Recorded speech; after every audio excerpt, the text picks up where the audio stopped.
ставши на коліно, своє полкове знамено, дивлюсь на нього я востаннє, у нез'ясованій журбі, всю кров мою, всі скитання, воно вібрало у собі.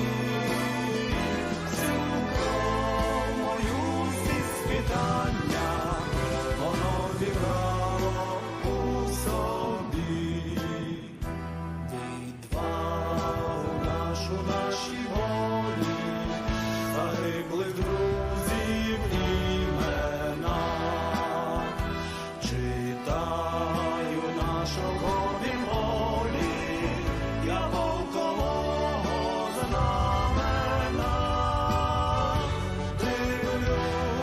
На нього я востаннє, у нез'ясованій журбі, всю кров мою, всі скитання, воно вібрало у собі, всю кров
Прийшли окупанти до нас в Україну, форма новенька, воєнні машини, та трохи поплавився їх інвентар. Байрактар, Байрактар.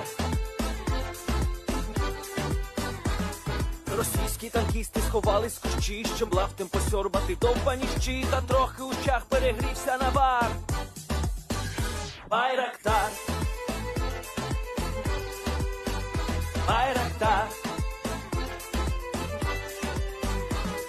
Приперли зі сходу до нас барани для восстановлення великой страны. Найкращий пастух баранячих отар.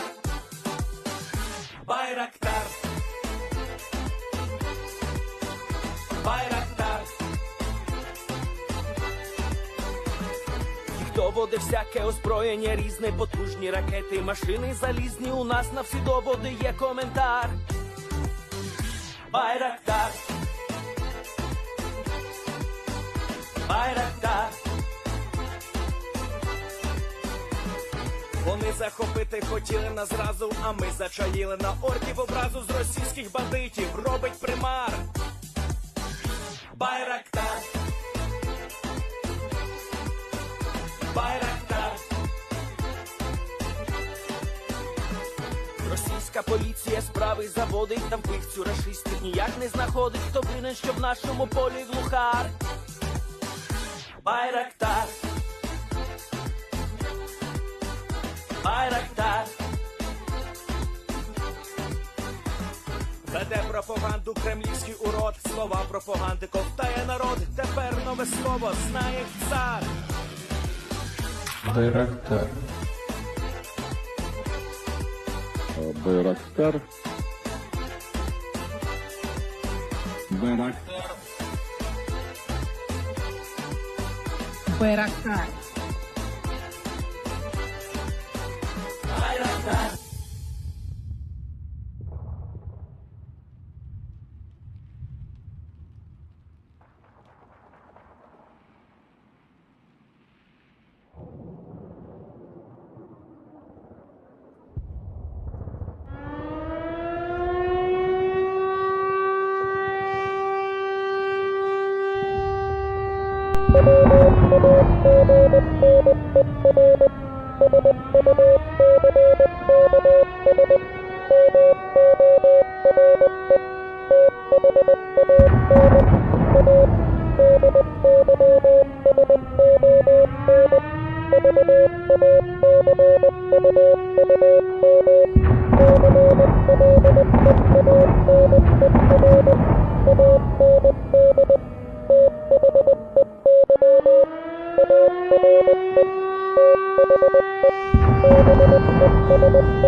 Yes.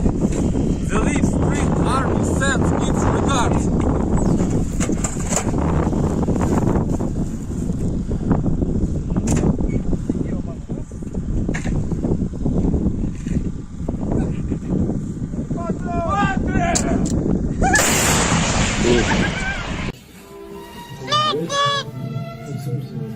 О, бля! Игорь!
I'm the Enforcer, and I'm accompanied by Enforcer Matt. And good evening, folks. It's Enforcer Matt. Welcome back to day 385 of the news. And once again, it's another crazy news day and for a crazy news week as well. It's good to see you all again in the chat. And of course, we're going to be covering the past 24 hours of the news of the war in Ukraine. And it has certainly been a pretty crazy day in most of the global news and in the Ukraine war as well, as we've seen that the Wagner unit has taken insurmountable casualties and may actually be going to the wayside a lot sooner than we thought it ever would. Right now, I'm just going to let y'all know, our stream widget on the side is saying that we're running into smooth streaming issues. I don't know why, because our Wi-Fi is working perfectly fine. OBS says, and y'all can see it right here, that it's totally fine. So I do not know what's causing these stream connectivity issues. Maybe it's something on YouTube's end, but we don't really know for certain. Nonetheless, before we get into tonight's news, we have to make a merciless plug. We rarely ever do merciless plugs, but this one is certainly worth it. If you go to enforcerstore.com and take a look at the website, you will see some of the sickest merch, like the Amerifatti sticker, and most importantly, the Amerifatti limited merch line. You can get a mug, a hoodie, a baseball cap, a sign that doesn't have any correlation to any other sign ever in history, and the Amerifatti t-shirt. This, of course, supports this channel. It also puts it in the face of the bots that our channel is supported through one of their very own insults. It was a Russian bot that insulted every American on this channel, calling Americans Amerifatti, and also me and Matthew an Amerifatti. And so now we've decided to emblazon that onto a shirt and then support our channel with it. So make sure to get some. It, of course, helps this channel to keep on running, and it gets you something pretty cool. So with that, I hope that addresses that fairly well. Make sure to click on the link in the description below to the enforcerstore.com to get your own a little bit of Amerifatti merch, and make sure that you show that you are proud to be an Amerifatti. Because unlike the Russians, we can actually be fat because we can afford it. Anyways, we're now going to be moving on. That plug was merciless. It's almost a war crime. Someone call up the Genevans, because this is directly against the conventions. Anyways, we're going to be moving on into Russia real quick, because I thought we would start off today's news a little light, a little airy, and then get on into the Bakhmut news, where it's an absolute slaughterfest on the Wagner. But starting off in the deep Ural mountain area of Russia, we saw some Russians hopping out of a tank and absolutely hamming the thing up. It's a tank that's been around ever since the beginning of the war, the T-72B3, but they're about to get out and tell y'all that it's a Bentley, the finest tank that's ever touched the front lines, and I just want y'all to be the judge. Is it really? So, here's the clip. Alright, so first off, we start off this video really good by having a Russian tank flooring it and a guy naturally backing away from it from instinct. That is a good sign, showing that this guy actually doesn't believe the propaganda they're about to feed you. But anyways. So the tank comes to a stop. We see this guy just standing here. And we can actually hear the driver there rev up the engine for a second, because he probably was hitting the wrong pedal. Right, yeah, right there. So he had flung it in neutral, and then he started revving up the engine like it was supposed to go forward, and then he's like, oh, bleed. And then he starts turning off the engine. So now they're coming out like great comrades, great pals, like, wow, this is such a great ride. Do you know what that guy just said right there? Let me replay that line for you, Matthew. Maybe you can get what he's saying. Listen really carefully. Did you hear that? He said it's a good tank. He said, Bentley it is ne tanki, which means something like, this tank is a Bentley. I don't know about that. I don't know about that. I feel like it's a bit of a stretch.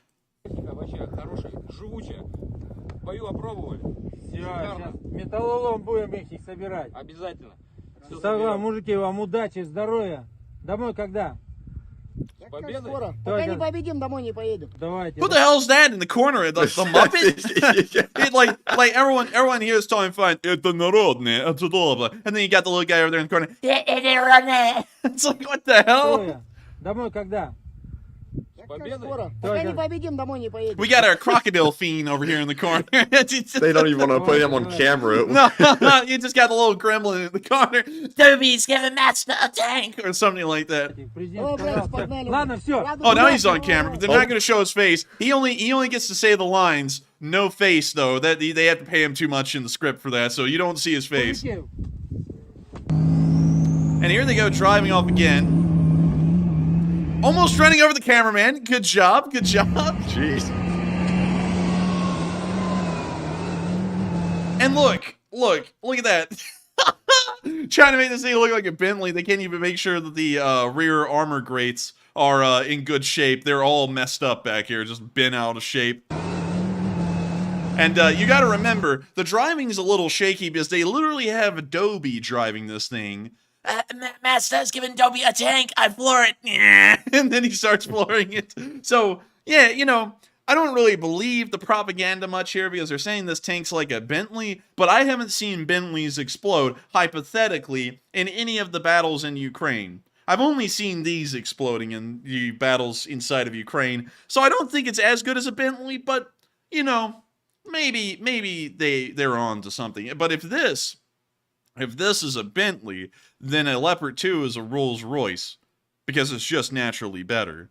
I'm taking shots at Bentley right now. I just think Rolls Royce looks better. Anyways, we're now going to be moving on from that interesting little clip and on into Moskva itself. Because in the city of Moscow, there are many things. Crooks, thieves, scandals, people who are absolutely depriving the basic citizenry of things they need to survive. But not only that, we have the devil himself. That's right. If you ever wondered where the devil would crawl out of a hole from hell and reappear back on Earth, it would be right in the center of Moscow at this place called the Kremlin, which oddly enough is already red, so I guess they're getting ready for the homecoming. Anyways, Volodymyr Solovyev kind of hangs out in the area, and we can see that on the propaganda channel today, his own, where, you know, he roasted his whole entire staff before on air, it doesn't seem like he's that happy today. So I'm just going to reach all the translation and also turn him down because he's pretty loud. And so here's the clip.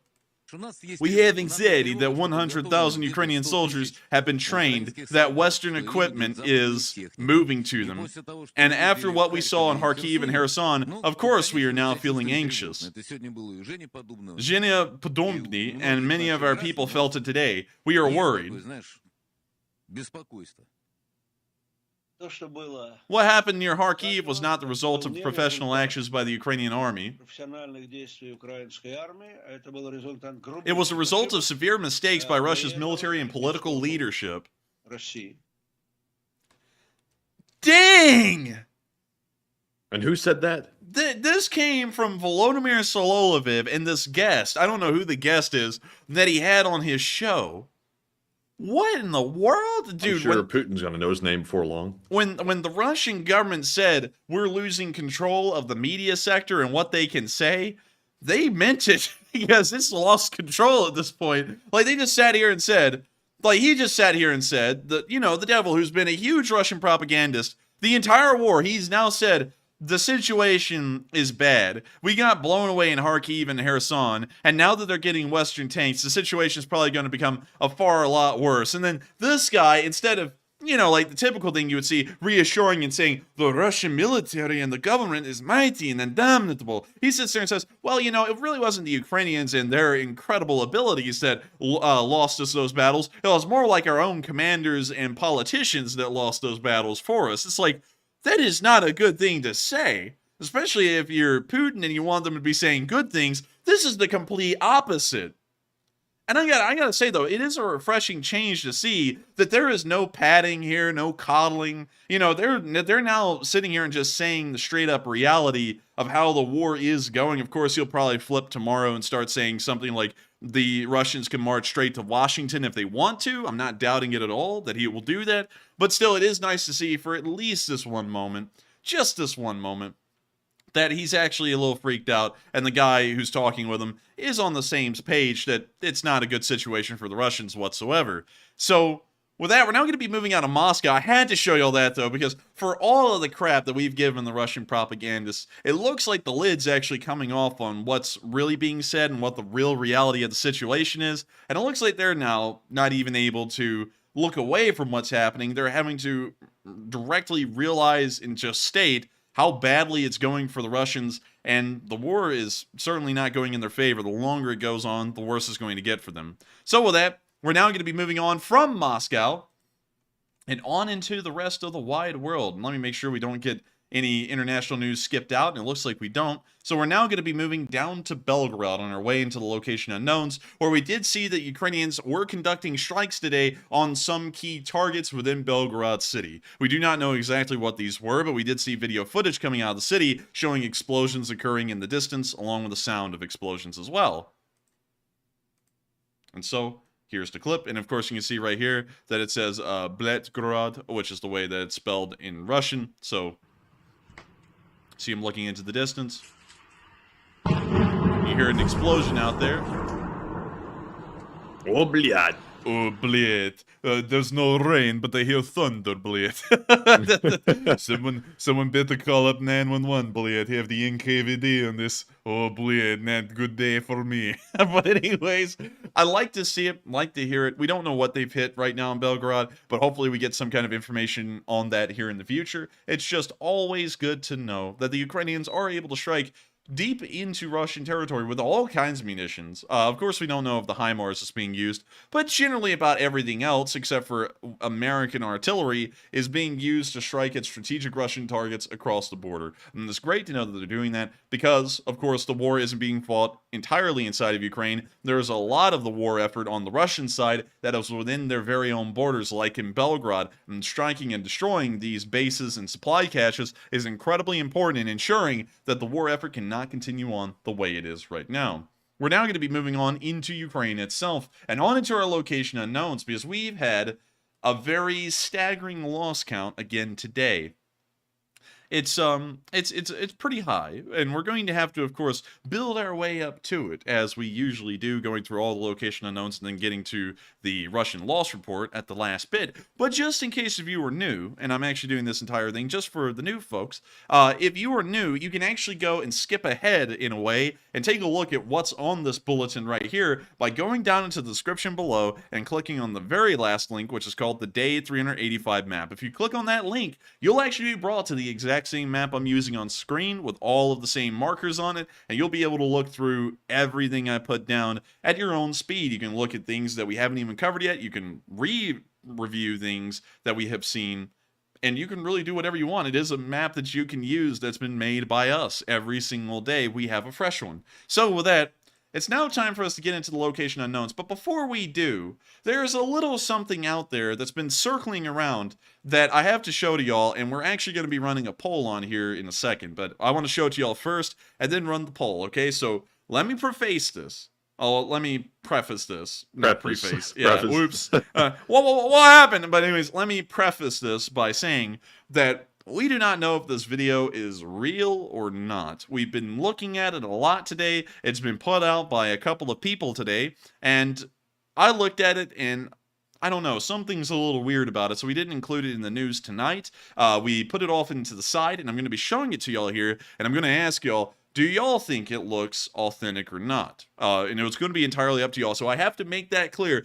Do not sit there and say, if you believe it's fake, why are you posting misinformation? We're not. We're asking y'all, is it real looking or not? So, we're going to put it up now.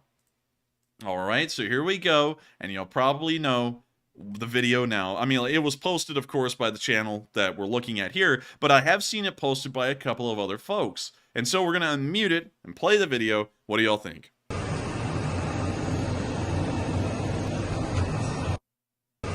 Okay, and so then it repeats again.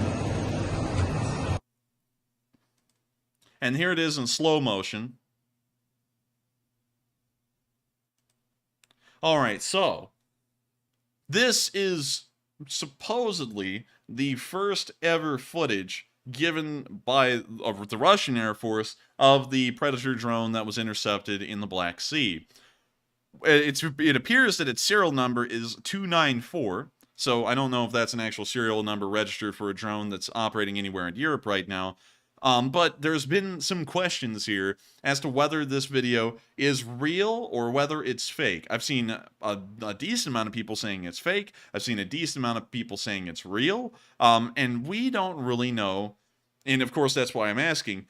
what it is. Of course, it's very interesting. It is the first clip we've ever seen of what may be the drone in the Black Sea, but at the same time, there are some things to me that is weird about this video. For example, the clouds when the camera looks down, and also the wing.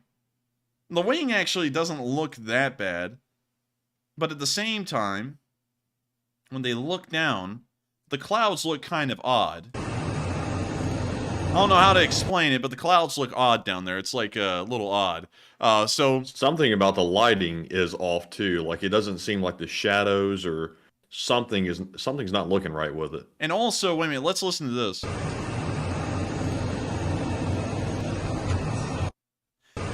I don't know. I mean, something's really odd about this because we've seen a lot of aircraft footage over the course of the Ukraine war, and something about this to me, it doesn't seem like it's a legitimate video. It seems as though it may be that this was a CGI video or something similar, maybe even made in a game like DCS World, or maybe just Adobe After Effects or something similar.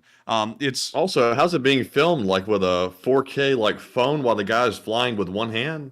Yeah, and usually, and it's got such a huge zoom on the drone, you can't even see any of the cockpit. And I don't know how they kept focus with a camera that zoomed in, and somehow still was able to fly the plane. So I don't really know. And it looks like a lot of y'all, according to the poll, or 45% of y'all are saying, no, it looks like CGI. 29% of y'all are saying that y'all are unsure. And 26% of y'all say it looks real. And you know, I'm going to hold judgment on this. If it is fake, then it's fake. If it's real, then it's real. And that was the first video out there. But, you know, Well, also here's the other kicker as well. I see a lot of people asking for the source. It came from a Russian Telegram channel, but I think a lot of people might have been had by this footage because a lot of people have posted it and it's got around really quickly. yeah, it is. And also someone said, is that a certain YouTube channel's marker? Yeah, it is. And this is the one where it actually broke ground today. It was the first place it came out. But the thing is, and let me make this clear. I'm not trying to, you know, call out Funker or anything like that. Funker's been on our channel before, great channel, and they do great work. The thing is, though, is that it looks like, and I don't know, maybe we're wrong. It seems as though they may have been had today, and if they were, it's no big deal. You know, they just go back and go, oops, it was the wrong video. That actually isn't real. And if it is a real video, then they got to the punch first. We just don't really know. A lot of y'all are saying it looks fake.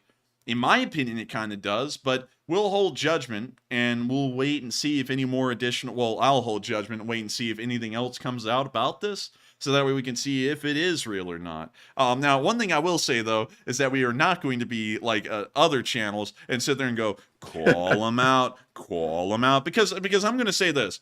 Everyone makes mistakes, and of course, every once in a while, y'all see me make a mistake on air with some kind of a fact, or maybe people misunderstand something that I put up. So I completely understand that if they put this up and thought it was a real video, and it ends up not being one, people make mistakes. I'm not going to sit there and act like they got to be crucified or anything for it. It's just that this has been a heavy point of contention today. It's been everywhere from what we've seen, and so we're really trying to see and think and check with y'all. What do y'all think of the video? So anyways, with that, it's now time for us to get into the location unknown, starting off with our first clip where we saw the armed forces of Ukraine saving a little puppy, which was really sweet of them. So here's the clip. Also, we have to mute the audio, but we can see them trying to get the puppy out of this little hole in the pipe. They're smacking the top of it with a shovel, trying to open it up.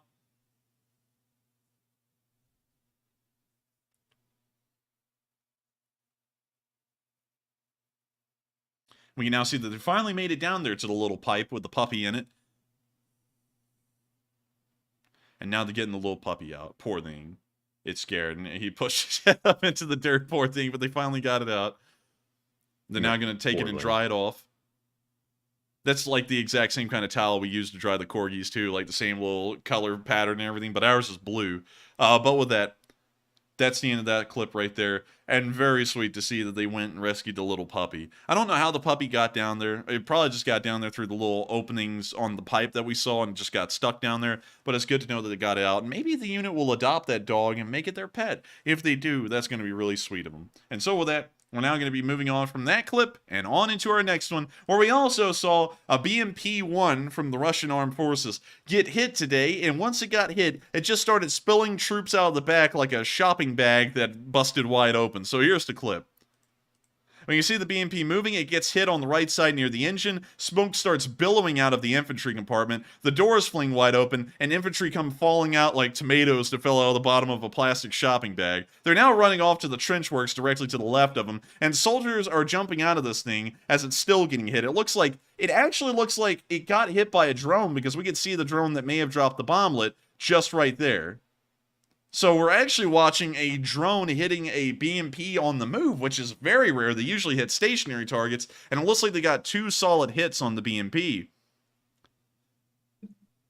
We can now see the BMP coming to a stop, but it's now shrouded by its own smoke and fire that's been coming out of the vehicle.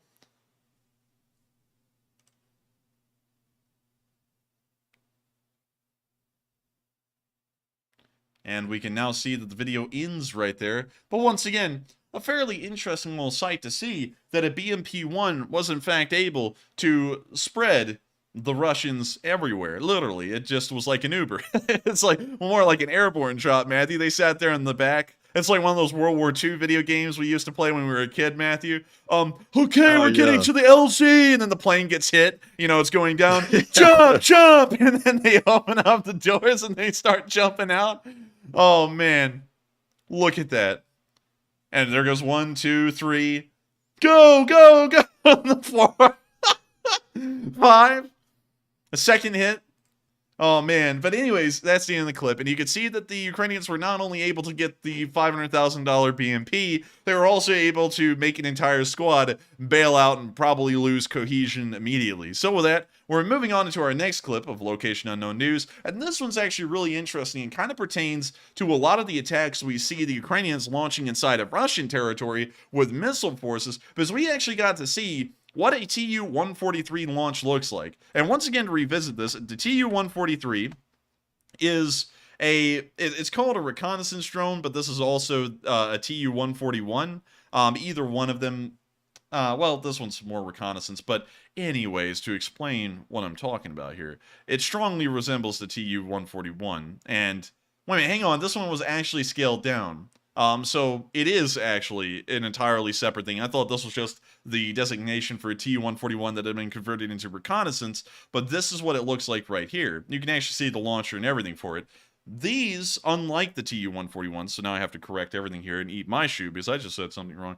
These, unlike the Tu-141s, which have struck Ryazan, Saratov, right outside of Putin's mansion in Tuapse, and also the Yesk airfield, these are used solely for reconnaissance. It's actually really bizarre to think that they're using what may already be a cruise missile for reconnaissance. It's just a smaller version of that missile. But here's the clip of them launching it from pretty much the same looking launcher that is in this picture right here. So without further ado, here's the clip.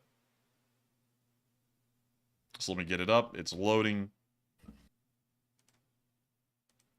And let's see here. What's the number on the side of that? It looks like it may actually be a number 3, so it may be the exact same launching vehicle that the picture is of on Wikipedia, but here's the clip. You can see it on its way, dropping its booster, and now it's in flight. Now, I've never seen a reconnaissance drone like that one before, and I didn't know that reconnaissance drones have been such an old concept that this thing first flew in 1970 and was introduced into the Soviet forces in 1976. That's actually kind of wild. But let's see here.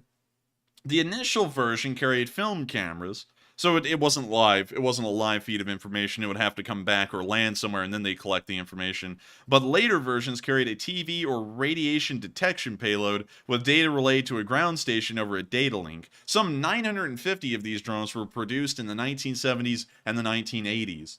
So there's not that many of them, really, in terms of scale over the amount of time they've existed, because there were something like 500 calibers at the start of this war that the Russians had, and now that number's down to about 100. So not many of these exist, but still very interesting to see something so similar to the Tu-141, which is used to strike deep into Russia, being used for reconnaissance. Or maybe That one's been converted because I don't know why they would use these for reconnaissance, considering they have the Maxar and everything else. I guess it's just redundant, and they're using it for redundancies purposes. But maybe they're using it to strike. I don't really know. But still, very interested to see a TD-143 being launched. We're now moving into our next bit, where we can see that a Ukrainian soldier was sleeping really good. Incredibly good. Usually when we say that someone's sleeping on this channel, it's usually not a good thing. And a lot of people like sleeping, but when Russians are sleeping, that usually means that someone is out cold and taking a nap for good. But here we could see that a Ukrainian soldier was really out cold. I mean, this guy was just passed out and taking a nap. So here's the clip. And that man is snoring. The hell? Dude, that guy absolutely lost it for a second. Look at that. Man, I wouldn't be sleeping around him. And this man, he's schnoozing. Hey, you gotta give him credit, though. He is clutching that rifle. He's not letting that thing go. Oh, yeah, man. He's got a finger on that. Well, he's got a whole hand on that stock. I don't know what he's doing He's with pretending like he's like cranking a mower or something. Oh. Yeah, he is, isn't he? Oh, man. Dude, they're clowning on this poor guy while he's sitting there sleeping. Poor guy's exhausted, though, and this is something that is dealt with a lot throughout the course of history, that if you ever read the first-hand accounts of soldiers, usually most of them are so exhausted throughout a war that they can't recount months of stuff that happened. Like, a lot of soldiers in the American Expeditionary Force that were involved in the Meuse-Argonne offensive don't even really remember what they did, because they just said, I don't know, we got so tired, it all just jumbled together, and I can't really remember what happened. And of course, you can say that's probably because of PTSD, among many other things. They just want to recount their stories. But there are accounts of that through so many wars. And even when these World War I veterans were getting nearer to the end of their lives, where usually most people start telling all their stories, most of them still went, I don't know, man, I was exhausted. I would love to tell you about it. I'll tell you about some other stuff, but I have no idea what happened there because I just got so tired I forgot and just existed for a while.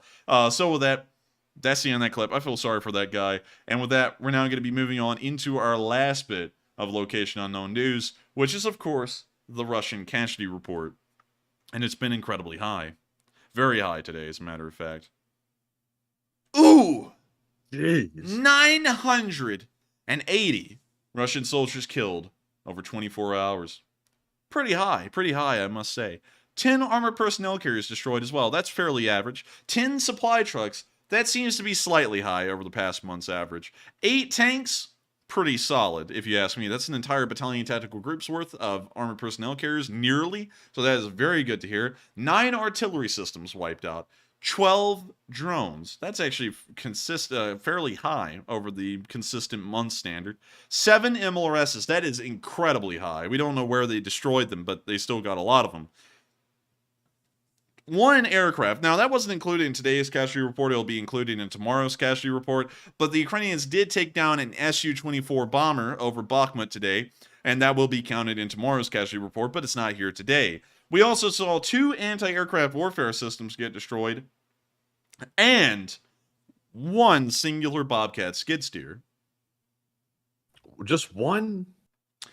Yeah, just 1. I mean, they can't splurge every day, Matthew. It's like a... Man, I've been like spoiled by the last few days. It's been like 5 and then 9, and now it's only 1. But I can live with that, though. The number's still climbing. We got to see here over in the comments section. Did anyone say anything today about this?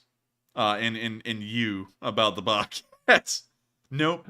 Nobody did. Very sad. But nothing today. They knew I'd be disappointed. Nothing today. They knew, Matthew, in advance. But still, the losses are considerable. 980 troops killed in 24 hours is, of course, quite high. It is kind of getting normal nowadays to see those numbers, but you have to remember that the average amount of losses for the British in every day over the course of the Second World War was around 400 and, I believe, 60 soldiers a day. And so putting that in comparison, the Russians are losing twice as many soldiers today as the British lost on an average day in the Second World War. To give you a bit of an idea of how deadly this war really is for the Russian armed forces on any given moment.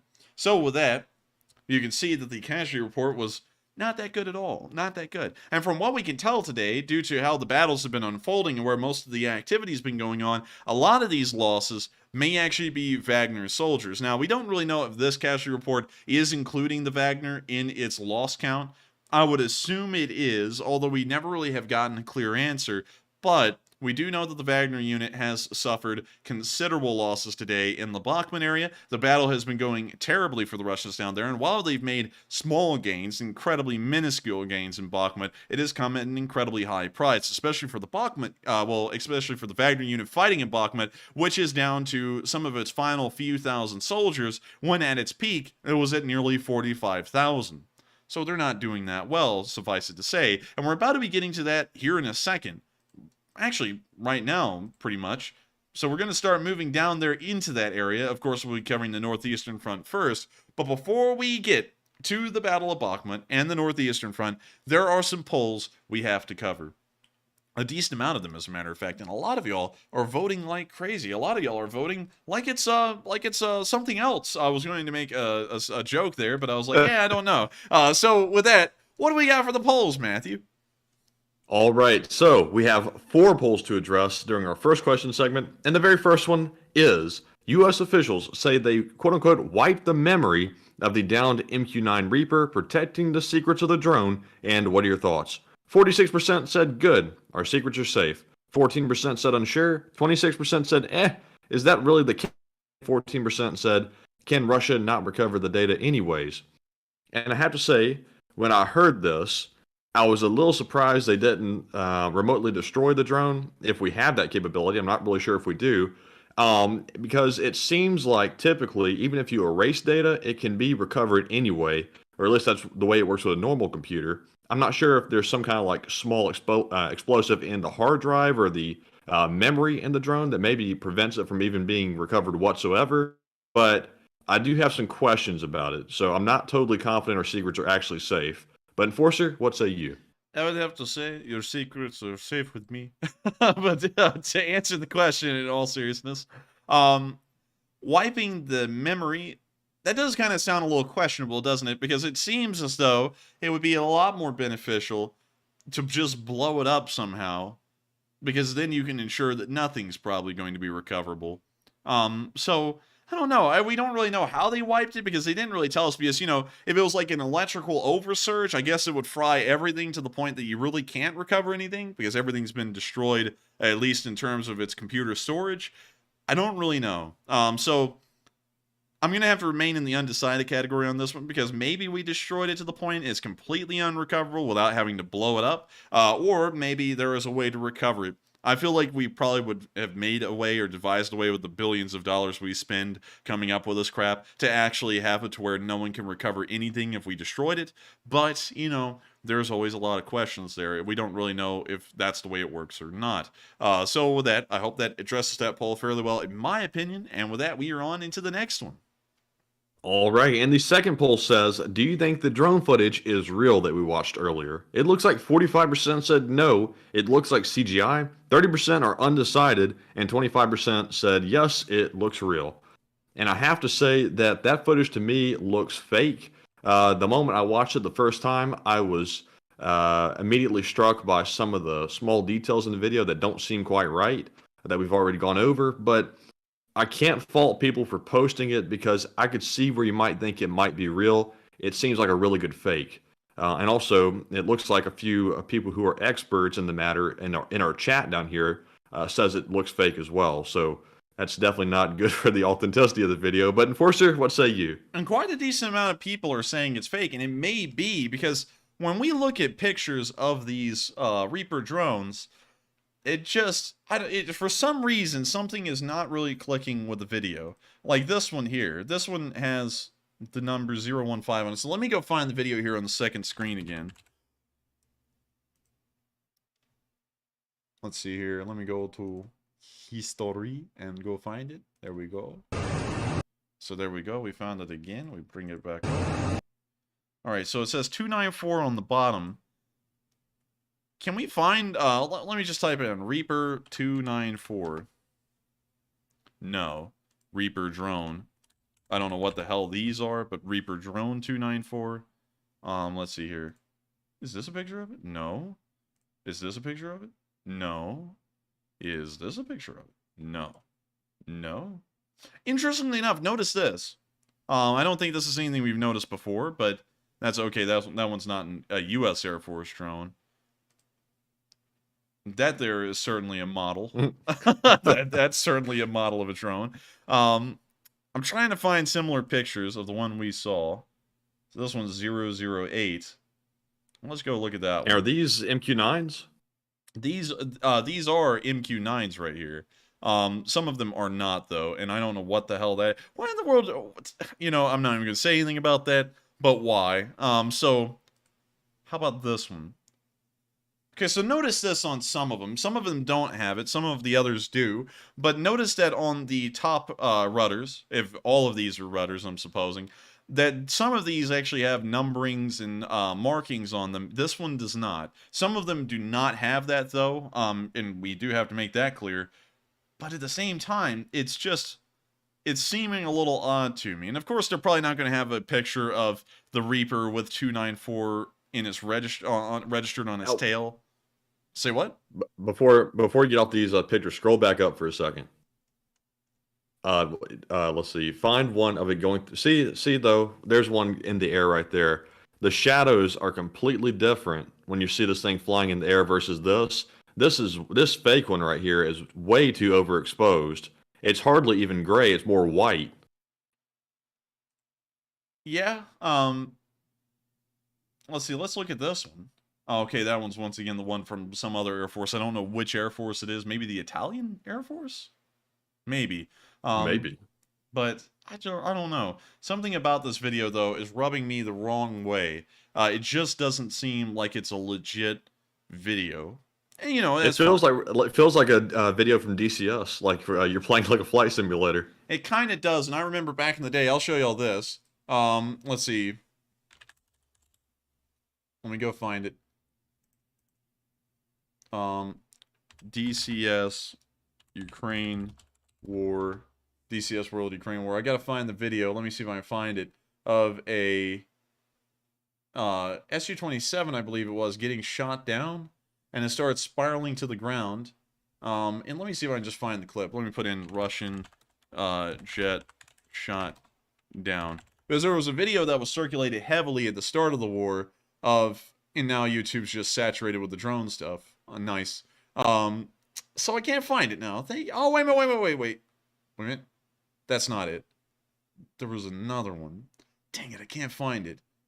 But many of y'all may know the one I'm talking about because y'all saw it back in the day. It was a supposed Russian aircraft, or a Ukrainian one, depending on who posted it, that was spiraling on its way towards the ground, but it was a video from DCS World. And so that, you know, that's already happened before, you know, so it's not really out of the question to say that this could be another fake video that is starting to circulate its way around, because it looks somewhat convincing at a quick glance, but and at the same time, some of it just seems weird. And also some people... Go ahead. Some people are saying the wingtips look a little weird. And I don't think we've seen wingtips like that on an MQ-9 in pictures. So let me check that again. MQ-9 Reaper. Let's go look at the images. This one does not have the winglets. This one does not. This one has a different kind of winglet. These do not have winglets. This one does have those winglets, however. So they do exist, but I don't know, something's off about it. And like, again, the color doesn't really add up, because this one's like stark white. This one's like, this is like white to the point it's like snow. This one's kind of gray, and a lot of them are kind of like an offish white gray. Except for this one, though. That one is actually pretty stark white, but I don't know. What were you about to say, Matthew? I was seeing a good point. I can't remember who said it because it's too far up in the chat, but somebody said the shadows never change while the entire video plays, and someone said it's missing Air Force insignia as well. Air Force insignia. Yeah, that is a good point. It's missing an Air Force insignia on it, and I think that is something we see on every single MQ-9 in the pictures. There's a U.S. Air Force symbol. Yep. There's a U.S. Air Force symbol. There's a U.S. Air Force symbol. There's another one. It doesn't Whoever look like... said that was a really good catch, by the way, because that blew the entire video, the fake one. Look, even this rendering has a U.S. Air Force symbol on it. This one, which is clearly Photoshop, has a symbol on it. This one has a U.S. Air Force symbol on it. That one doesn't. But this looks like something directly from... What site? Yeah, that's from the manufacturer. This is from General Atomics. So obviously it's not going to have a symbol on it because they're selling to foreign countries. Let's check just a few more. That one has a roundel on it. I can't even tell whose roundel that is. But it does have one. This one also has a symbol. This one also has one. So that is a dead giveaway. It does not have a U.S. Air Force marking on it, and it looks like in every single picture we can find, there should be a U.S. Air Force marking right there, and it's not there. And also someone said the CIA has these. I believe it would still be marked as a U.S. aircraft, though. Oh, yeah, definitely. Yeah, so I was like, I don't know. Because if you look at the bottom of it, because someone said, oh, it's got a CIA marking on. Oh, well, it may be the CIA. You look down there, it has the little AF-294 thing on it, showing that it's supposed to be with the Air Force. You know, and if it was a CIA drone, why would they have a serial number on it or something similar? Exactly. So I don't know. It looks like it's fake to me, but I don't know. We'll still wait and see, but I'm leaning more in the direction of fake. So with that, I hope we addressed that poll fairly well. And with that, we are on to the next one. All right, and the next poll says, Russia calls on the U.S. to stop provocations over the Black Sea and blames the U.S. For the drone incident entirely. And what are your thoughts? Also, I couldn't add it into the poll, but Russia has also said that the drone was brought down all on its own, which we know is not the case, but that's what they're trying to push. 60% said it's just regular Russian BS. 35% said these are crazy childlike games. 2% said unsure, and 3% said Russia is right. We shouldn't be flying there over international waters. So I think very clearly we do have the right to fly there. It's not owned by Russia. The Black Sea is not Russia's pond, even though they're trying to pretend like it is. I would say these are just like crazy childlike games. I can't even believe they're trying to convince whoever, themselves or whoever, that they had the right to basically go and harass our drone and take it down. So kind of mind-blowing even for Russia. But Enforcer, what say you? Let's check out the international waters map of the Black Sea, and let's see where the international waters are. So this is a depth chart of the Black Sea. Wow, that thing gets deep. That thing's like a mile and like 1,000 feet deep, and it's deep as dang. But still, we want to find... Okay, so... It actually looks like, interestingly enough, there may be NATO airspace, but according to this map, there is no international airspace or international waters in the Black Sea. It looks like the southern area is Turkish, the farthest east is Georgian, and then the rest of it's divided up amongst Ukraine, which should be most of it, Romania and Bulgaria, and a little bit of it controlled by Russia. Let's see if we can find another map that might show that a little bit better. So yeah, it looks like that is the same partitions that are given on every single map. So it may have been, that's kind of interesting, it may have been flying in NATO airspace? Let's go look at flight radar real quick. Let's see, flight radar, because we should be able to see some kind of a NATO aircraft out there doing an orbit. Okay, continue, whatever. We're going to go over here to the Black Sea. This is probably it. Nope, that's an Aeroflot flight. Okay, let's see. There is no NATO aircraft out here with a transponder on right now. So that's interesting, because usually everyone's always talking about, oh, look, one's doing an orbit. And they're usually doing an orbit about right here. And if we look at that map, that would be right about on the cusp of Russian airspace. Well, at least claimed Russian airspace around Crimea. So I still think that that's absolutely insane to think that apparently they must have crossed over into NATO airspace to harass the drone. That's wild, actually. I didn't know that the airspace map was divided up like that. Although, I thought that, you know, a country's waters is only 12 miles out into, like, whatever body of water it was. I didn't think it actually, like, went out as far as they're trying to claim it does here. I don't know, because I think international waters go out fairly far these days. How far out until international waters. So let's find that out. Once a vessel is in waters that are more than 24 miles off the coast of a country, they are considered to be on the high seas and in international waters. So let's go and take a ruler. Because obviously it's more than 25 miles off Sevastopol. So let's see.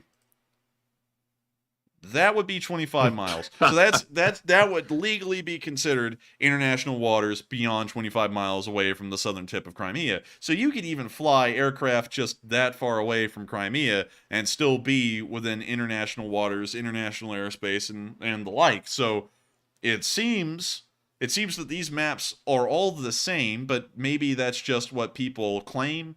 Because that is kind of weird that there is no such thing as international waters in the middle of the Black Sea, which is fairly large. So to summarize everything and to restate that, now that Matthew's brought up an interesting point, regardless of what the maps are showing, according to the legal definition that we're seeing from a maritime website, it was in international waters, and the Russians went out there and harassed it. And really, anyone has a right to international waters or international airspace as long as they are operating within the confines of the treaties and the laws that have been laid out that pertain to the international waters and airspaces. So what they've done, harassing the drone at all, is a violation of that.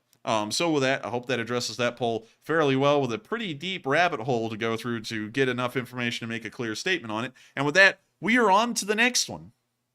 All right, in our fourth and final poll of the first question segment says, the ISW, the Institute of the Study of War, announced today that Russia gained 0.039% of Ukrainian territory in the entire month of February. And what are your thoughts?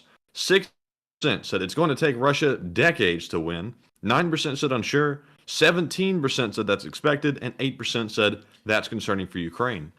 And at this rate, if they kept this up, somebody did the math earlier, and it would take the Russians 216 years at this rate to take the entirety of Ukraine. And right now, they're pushing pretty hard in February and also this month as well. So that is not a lot of gains by Russia for all the manpower they're throwing at this. And it's starting to look like it's going to be decades if Russia actually can keep this up. Putin will be long dead before this war's over. But Enforcer, what say you? Wars just can't last that long in the modern world. A very high intensity war like this one is. Like Vietnam and Afghanistan, those were very different wars. And even the war in Afghanistan for the Soviet Union was a very different war. It was very low intensity. It didn't really require a massive amount of resources constantly like the First or the Second World War does. So to think that this war, with the intensity and the rate that it's going right now, would have to last decades for the Russians to win at the going rate of the amount of land they're capturing, they would long have collapsed and lost the war by that point. And at this point, that means that this is a war of attrition. It's not really a war of attrition for the Russians to grind down the Ukrainians. It's more of a war of attrition for the Ukrainians to grind down the Russians, because if that rate of land capture stay consistent, we'll never even see them take the Donbass by the time the Russians have to give up and they're most likely collapsing from the inside out. So it pretty much what that shows is that the Russians have no chance of winning the war. At this rate, there's no way in hell that they would be able to do it. Hell would have to freeze over, and as we know, hell is literally in the middle of the Kremlin, so it's not freezing over anytime soon. So with that, I hope that does address that poll fairly well. And also, Matthew, I like how people are going, I don't know, man, the Russians are kind of winning, man. And then they take, like, so much land in an entire month that it's going to take them 216 years to finally win. And people are going, I don't know, man, I think it's time for the Ukrainians to throw in the rag, time to get to the peace table. Oh, man, like, oh, man, I gotta tell you, it's hilarious to me to think that they've only been able to take that much in 30 days. And oddly enough, we've been here watching it, and people have been going, I don't know, man, that's it. It's almost over. You know, people on other channels call them out.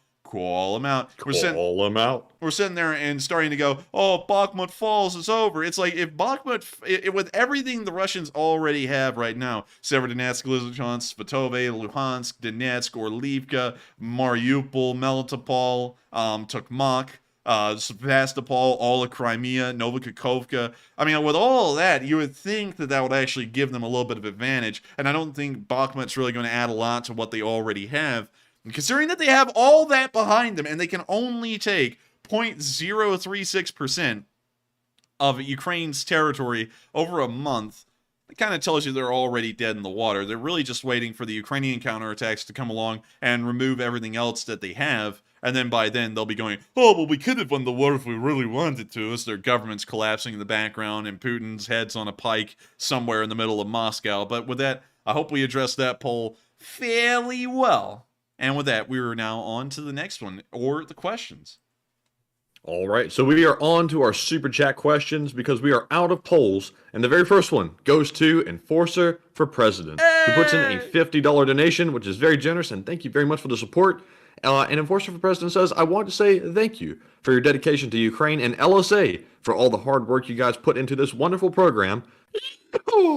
And with that, please take one from the chat. LSA for life, Slava Ukraine, and Slava the Enforcers. And thank you so much, Enforcer for President, for having a sick name. I love that name. And also for supporting this channel. Of course, it means a lot to us that folks do support us to help us keep this work going, because without y'all, it wouldn't be possible. And we're incredibly grateful to every single person who sends in support to this channel, because y'all are what keeps us alive behind the scenes, helps us to keep going to college, helps us to do everything else, so that way we can keep doing this. And I got to thank you so much for that, and so much for enjoying our show. We put in a huge amount of effort into this thing. It's a constant effort by both of us at this point to make sure that everything on this channel keeps on running, and it means a lot to us that people really do enjoy it. We're highly honored to not go through an old spill, because I'm always trying to find a way to do this new, but I still think this rings true even now. I'm highly honored to think that out of every single channel out there that covers this war, that y'all would choose to come here. I don't know why y'all do. I really don't know, but I'm incredibly honored nonetheless to know that y'all do enjoy this channel enough that y'all would come here and watch this every single night. And so thank you so much once again for the support, Enforcer for President, and thank you so much for enjoying this channel and helping us to keep it running. And with that, we will make sure to get to that live chat sponsored by none other than Enforcer for President. All right, and that live chat goes to Mr. Norton 2020, who says, Enforcer, have you heard about a Russian breakthrough at the lines of Avdiivka? I have not heard about a Russian breakthrough at the lines of Avdiivka. We actually checked on that one before the stream, well, before we started the stream in the middle of the countdown, and over the past 24 hours, we've seen no frontline changes whatsoever at Avdiivka. However, the Russian positions, if we go through multiple days here, over 15 days, it looks like they've moved through 4 fields in the entire area, and most of it's even up here, not really in the direction of Avdiivka directly. So from what we've been able to see and what we've been able to tell, they haven't been making any massive advances around Avdiivka. There hasn't been a breakthrough to say. So as far as we know, there hasn't been. But if we get any news about that, and it's happening while we're live right now, we will be reporting on that either later on in the stream if we get breaking news on it, or in the next day's stream if that did happen. And so with that, I hope we addressed that question fairly well. Thank you so much once again, Enforcer for President, for supporting this channel, and also supporting me in 2040 with your vote for president. And with that, we are on to the next one. All right, and the next one goes to Felix the Fat, who I have to point out is Felix the Cat, who rebranded himself as Felix, who puts in a $50 donation and says, Salad Fund. Also, arms trade in Russia collapsed after decades of stable dominance. Do you think this will trigger an arms race from nations that were previous clients of Russia? And if so, who will replace them? And thank you so much, Felix the Fiat, for supporting this channel, and also supporting the Salad Fund, because we gotta eventually stop being Amerifatties eventually. You know, like the donuts and the high fructose corn syrup has got to be cut out eventually. So I got to thank you so much for that, for the Salad Fund and support to that. And I would have to say about the Russians, there will be a new market for weapons. Because they're considering that the Russians' weapons market is collapsing, people are probably going to go and try and find a new place, because there's always going to be a market for cheap weapons. Although a lot of people are realizing how bad off you are when you use cheap weapons, because the #1 market share in cheap weapons sales is getting beat to death right now for using their own cheap weapons. There will still be people that want to buy mass amounts of it, because there's really no other option. I have a feeling that responsibility of selling the world's cheap weapons will most likely fall on the Chinese, because the Chinese are the #1 at making ripoffs of other people's good stuff and making it cheap. I mean, like, hell, has anyone taken a look at like the latest things that they've ripped off from the United States, like the iPhone and social media, among other things? I mean, like, hell, they rip off everything. And so I would say that they're most likely going to be the one to do it. They already have the Norinco company, or Norinco. I don't really know how people pronounce it. I'm sure someone's about to say, "Oh, it's Norinco" or something like that. But anyways, they already have the Norinco company, which is kind of commonly known here in the U.S. because it's a way to get an SKS without having to buy a Soviet SKS. Let me see here. Let's see here. Let's see, it doesn't look like it shows us anything here. Norinco AK. So let me show you all this. So these are AKs that are made by the Norinco company. I don't know what the hell's up with the stock on this one. I hate that stock. It just looks dumb. But here is a normal Type 56 assault rifle that you could find made by the Norinco company. It looks a lot like another rifle that's also used by another big country, maybe copied by them. But I don't really know, you know, it just looks a little similar. I'm sure that the resemblance is only uncanny and it doesn't go on from there. I'm sure it's not made out of stamped metal, and I'm sure the designer is an indigenous. While I stutter through that, I'm about to become the King's Speech, Matthew. I mean, I have a stammer. I want to reach out to your threshold. But anyways. Also, you want to do push-ups, fatty? One thing though, Matthew, that they didn't copy was this little underfolding bayonet thing, because that is kind of like a Norinco like specialty, I guess, is making that stupid little underfolding bayonet thing. I have never seen that on a Soviet-made rifle before. Usually they just use the normal bayonets that you clip on with a bayonet lug. But anyways, this will most likely start to replace the Kalashnikov company's dominance around the world, just in the small arms industry, and probably in every other industry as well, because the Chinese do produce a large amount of cheap stuff, and obviously cheap weapons will be the market they're moving into next, considering the Russian arms export market is starting to crumble right in front of everyone's eyes. Also, what the hell is this? Why does that look like a precision rifle stock or something on that? Like, what's wrong with this? Something that I can't even cover in a single second. Oh, look, Norinco is equipping the Girl Scouts with AKs. Nice. I like this is actually. Did you see that video of the Chinese like elementary school kids learning how to take apart these AK rifles? Yeah, they do that in Russia too. Okay, kids, time to learn how to disassemble a rifle blade. And they don't even need to know that for like the next 10 years, but they're still teaching them in kindergarten. Anyways, also this is the People's Liberation Army, by the way. They look like a Girl Scout though because of the little beret they wear. It's like, come on now. But anyways, with that, we're now going to be moving on into the next question. But thank you so much once again for the support, Celix the Fat, and I hope I answered that fairly well. And thank you so much once again for the support. And with that, we are on to the last question of the segment, and then we're going to be moving right back into the news. All right, and this one goes to none other than BC Skyman, the channel legend, who puts in a $50 donation. And BC says, how soon before the Ukrainian counteroffensive begins, and when will they receive the Leopard tanks? Awesome job, guys, and Slava Ukraine. And thank you so much to a channel legend, an absolute old guard, and a true G for supporting this channel, and also asking a real question. And I'm not saying that any of the other questions haven't been real tonight. I just said that for the effect of weird. it. I was sitting there thinking, oh, that does not sound that good. But to answer that question, how soon? So I can tell you when they will not be starting an offensive. I can't say when after that they'll be starting it, but they're probably not going to be starting it this month or maybe even a few weeks into April, because the Rasputitsa has begun. And I know everyone hates to hear that. Everyone's like, oh man, I hate the Rasputitsa. And then someone out there said, I hate Rasputin. And everyone went, what? But the Rasputitsa is pretty tough. It's very tough, as a matter of fact, and it's incredibly difficult to conduct offensives with a Rasputitsa ongoing, because offensives require tanks for support. Even with the Ukrainians lacking tanks, there's a large amount of armored vehicles that they use during an offensive. One, it gives them an extra amount of maneuverability and speed in their offensive, and also a decent amount of firepower to support the infantry with. Without those two things, a solely infantry offensive backed by artillery is going to be incredibly challenging, especially going up against entrenched defenders like the Russians are in some places like southern Zaporizhia. Those trench lines would be very hard to overcome with the infantry and artillery alone. So we're probably going to be seeing that they're waiting until the Rasputitsa ends. So at least the beginning of a window for a Ukrainian counteroffensive would be some point in mid-April, most likely. Beyond that, though, we don't really know when they would conduct it, because then the weather and ground conditions would be favorable.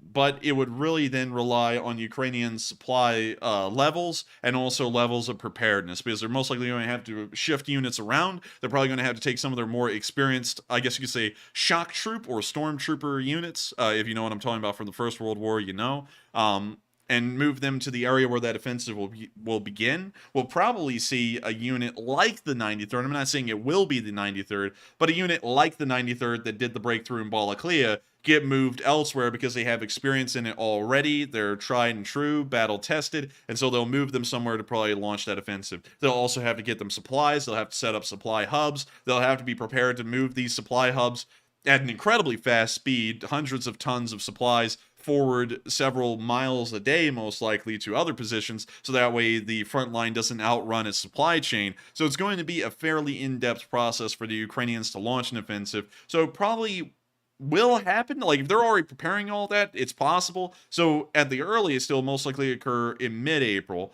At the latest, I would say it would probably occur in late May. So there's probably going to be a mid-April, late May timetable on Ukrainian counteroffensive.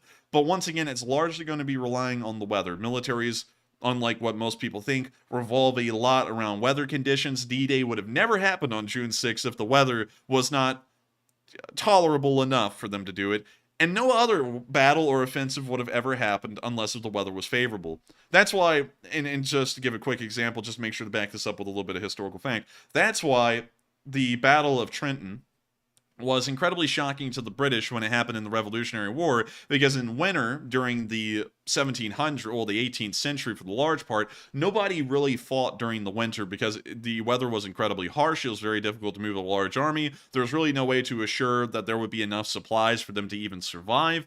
And really, back then, if you walked out in the cold, you died. So it wasn't really smart to go far from a fire or anything like that. So when George Washington loaded up a whole bunch of guys and crossed the Delaware River. Why am I stuttering so bad? When they crossed the Delaware River and got to Trenton, it was shocking to the British because they didn't expect anything like that. And so it took them completely off guard. They slaughtered the Hessians, and then they won the battle. So with that, I hope that addresses that fairly well, with a historical example to back it up. That's just one. There's plenty of them. And with that, thank you so much once again for support, BC Skyman, and helping this channel to keep on running. And I hope I addressed that question fairly well with a decent amount of information to back it up. And so with that, we're now going to be moving on back into the news and into our northeastern front, where we saw today some interesting developments. Make sure to support United with Deep State UA on Patreon. So moving over the past 24 hours. Oh my lord! Goodness, thank you, BC. Goodness, thank you. Thank you, BC. Thank you very much. But here we can see over the past 24 hours, nothing has really happened. As a matter of fact, nothing has happened. Megapint. I don't know why I said that, like nothing has happened like Megapint, so I had to say that. Anyways, moving on up into the area of Kusumivka, or in the general area, we saw some incredibly advanced mine removal occurring from the Ukrainian forces. And I have to say, when you pull out the ore, it's getting advanced. So, here's the video. This Ukrainian soldier, Matthew, said, "SpongeBob, me boy, hand me the ore." And then went up there and started the mining. Or that's one of those little, like, rake things that they put the pizzas in the oven with.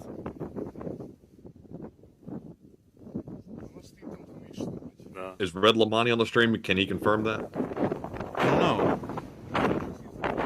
Well, you see, he's gingerly messing with the mine here, with the ore. Is there not a better way to do this? And this guy's like, what's going on here? Why is it taking so long? He's like, I'm just trying to put it under the mine. And now he finally got it. He got it on the edge of the ore. He's trying to put it on the ore. He got it. He's now picked it up. He's now moving it on along. Oh, this is risky right here. В камыши кинь туда, в камыши, Чапа, закинь в камыши аж. And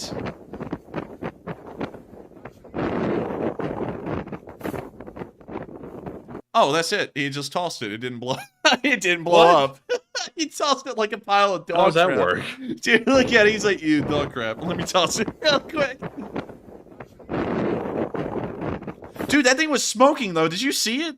Yeah, Look, I don't even understand, like, how did it not blow up? I don't know. That's a question that we're going to have answered eventually, but you can hear it hit the, like, the reeds in the distance. Right there. And he just goes walking off. He's like, job well done. That's a good point somebody made in the chat. Why didn't they just shoot at it, like, from a distance?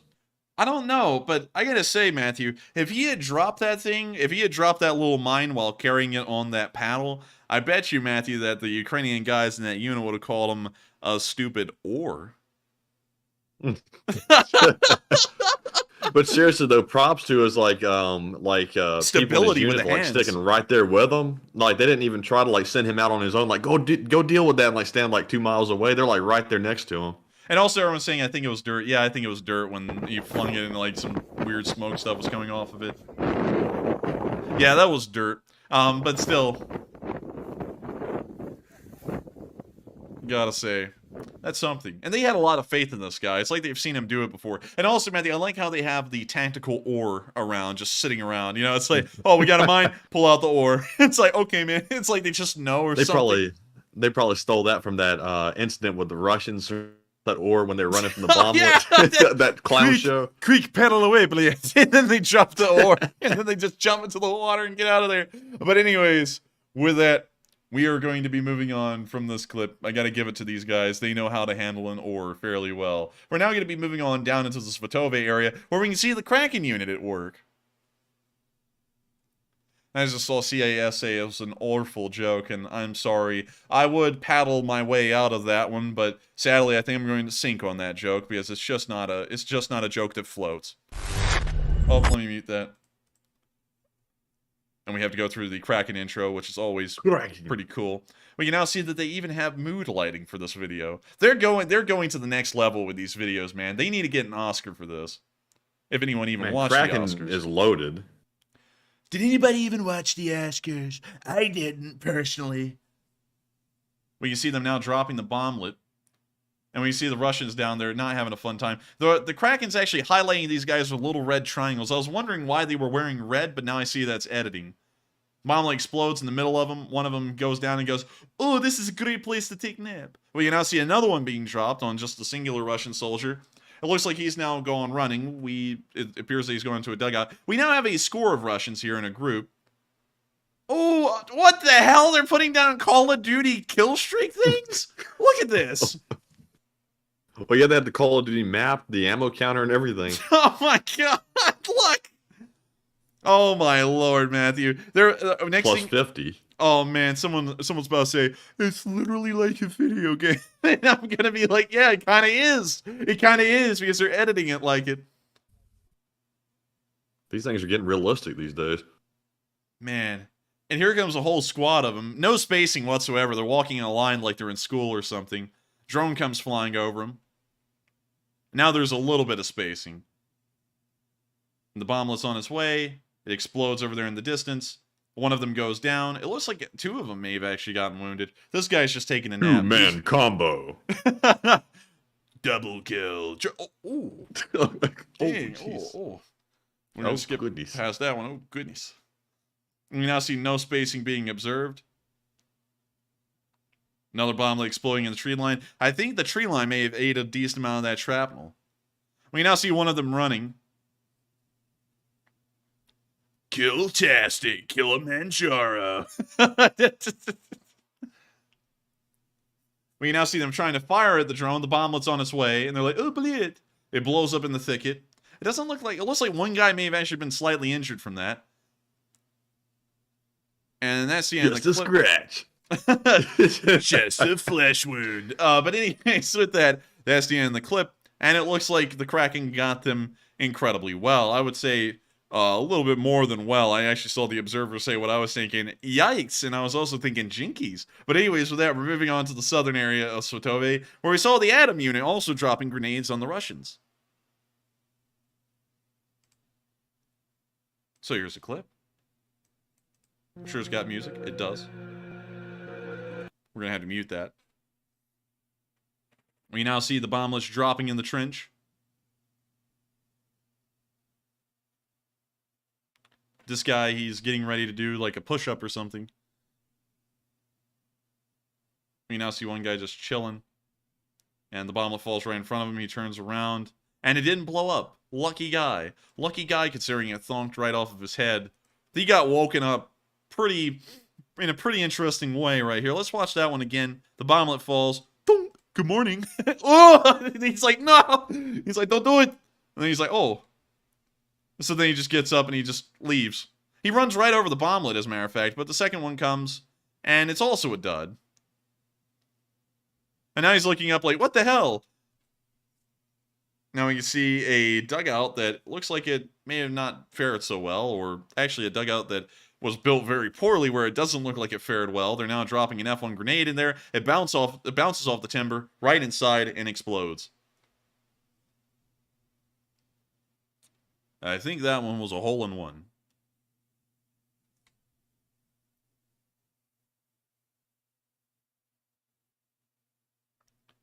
And we can see the guy chilling in there. We can now see them dropping another grenade, falls right into the dugout, explodes again. I gotta tell you, man, someone needs to call Tiger Woods because these guys can get holes in ones better than he can. True, true. True, true.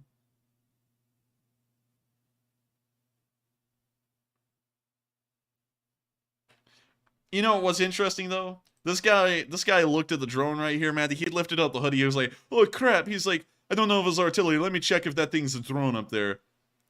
Lifts up the hoodie, looks at the drone. Yep, that's a drone. And then just goes around to looking for something.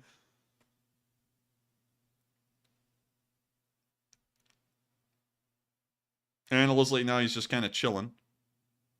We now see an F1 grenade being dropped, lands right near the trench. Actually rolls into the trench, and it looks like that guy got head. Moving on into the next clips and the quick edits around. See them all just kind of hanging out there.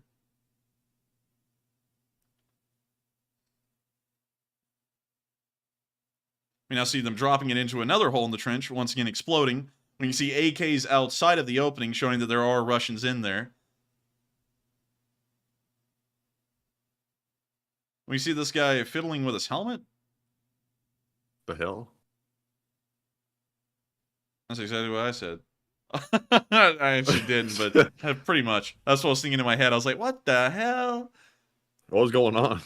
So with that's the end of the clip. Once again, credit to the Atom unit, who's also taking out Russian soldiers in the area of Svatove. We're now going to be moving on down into the area of Lysychansk, where we saw a very funny video today, and I have to say, I think y'all are all going to get a laugh out of this one. So these Russians were driving their Lada. Literally, it's called a Gazelle, but it's pretty much a Lada. So they're driving their Lada down the road. There's a Russian tank in front of them. They're both trying to get to the front line. So these guys are going to attempt to pass the tank that's in front of them. So here they come. They're listening to the jams and everything. And the driver up here, who we'll call Tony, says, hey, maybe I could take a sharp left turn right now. And then the commander goes, yeah, sure, why not? He goes, okay.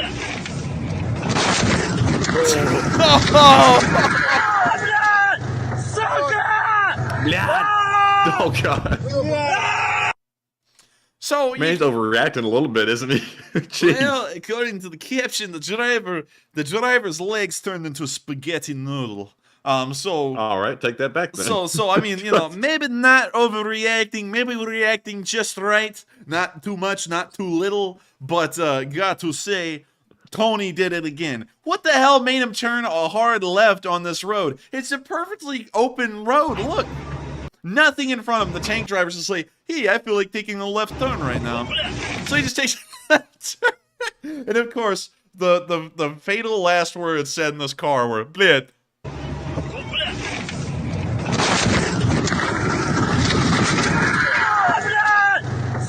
So yeah, you know, it's another one for Tony. They need to get Tony out of the freaking army, man. Tony's gonna kill everyone. Oh man. Oh, let's listen to that one Bliat, the little quick, quiet Bliat. And look at the guys on top of the tank. They're just looking over like, oh, he got screwed. look at him out there. He's like, uh-oh. He's like, that's not good for him.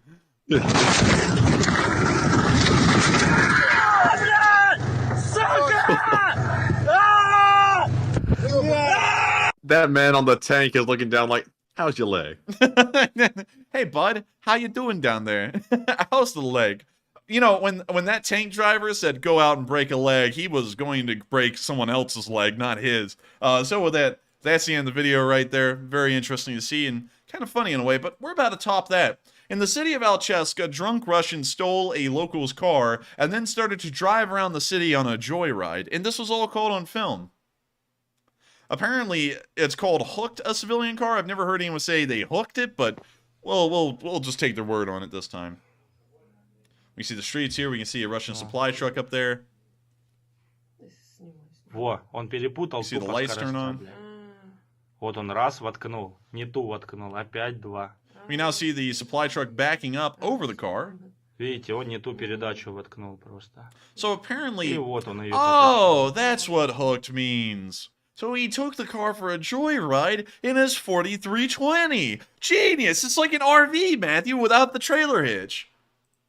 Yeah, I guess you could say he's the best hooker in Он town. ее два раза воткнул. что не мог первый That's a передать. good one, Glenn. А вот сейчас вот я выйду, блядь, с чипсами и с кетчупом, и я сейчас охуею просто. And the guy So driving you by, showed Matthew, they sit there and go, well, I wonder what dealership they got that car from. It's like, oh, they got it on the street. Вон они вот там вот на суду. And he's gone. He just took the car with И him. вот It's он gone. я вот такой. И полетел. Oh, and here comes the person that owns the car out there sprinting. Oh my God, they were like Usain Bolt. Look, like each frame, they were like a whole 100 feet further down the road. Watch, И я Matthew. вот такой. Boop, boop. И полетел. And they're gone. They are taking off. They're like, come back with my car. What the hell are you doing? So that you see in the clip, but very nice to see that the Russians have hooked a car and are taking it on a joyride behind them in their supply truck.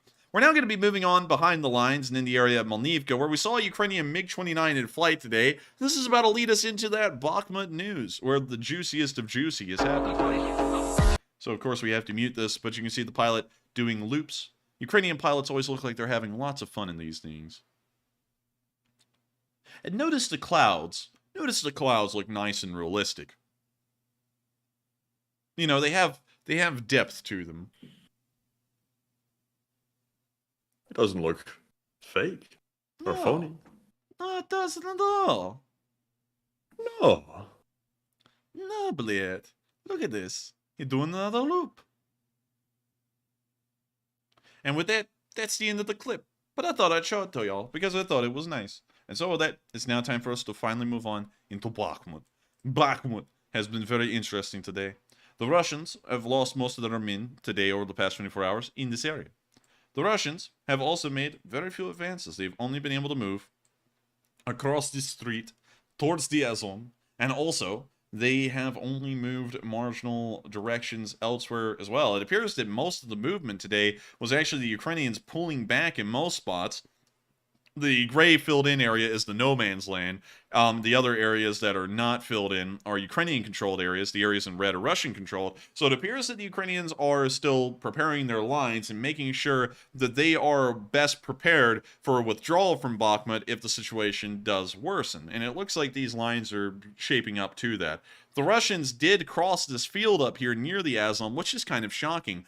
We thought they wouldn't be able to do that without taking high casualties. Of course they did, but they still were able to cross it nonetheless. It appears that the current direction of movement will most likely be from the south coming next. We'll see the Russians push directly north through the city from the south, and then most likely take that attack and start moving it eastwards to then push the Ukrainians out of the town and start sending them towards Chasiv Yar. That's most likely going to be the next plans of action we see the Russian army pull off, and that's probably the way we're going to see Ukrainian withdrawal be conducted as well, is with most forces pulling back from the south with a rear guard to the north, and then once the southern forces pull out, the northern forces, which are still the rear guard, cover the rear, and then move on out towards Ivanivske or Chasiv Yar. With that, it's now time for us to get into the video footage near Yehidne, where we saw a Russian tank explode. Everyone likes Russian tanks exploding, so I thought I would give you all one. Here you go. And we have to mute that, but you can see a mushroom cloud forming. It looks nuclear, kind of like that song. That song is nuclear to the eardrums.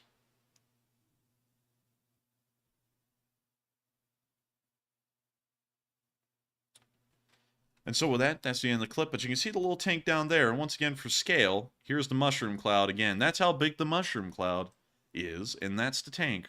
That's how small it was, and that's how big the ammunition fire was. Very nice, but we never saw the turret, although we know that it did go flying. It's time for us to move on into the next clip from Bakhmut, where we also saw them shooting down an Su-24 today. It was kind of nice. Watch.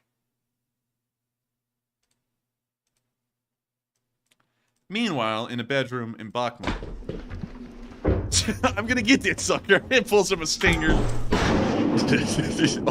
Spools up the stinger. You hear it ready to fire. He fires the stinger. Runs back from the window.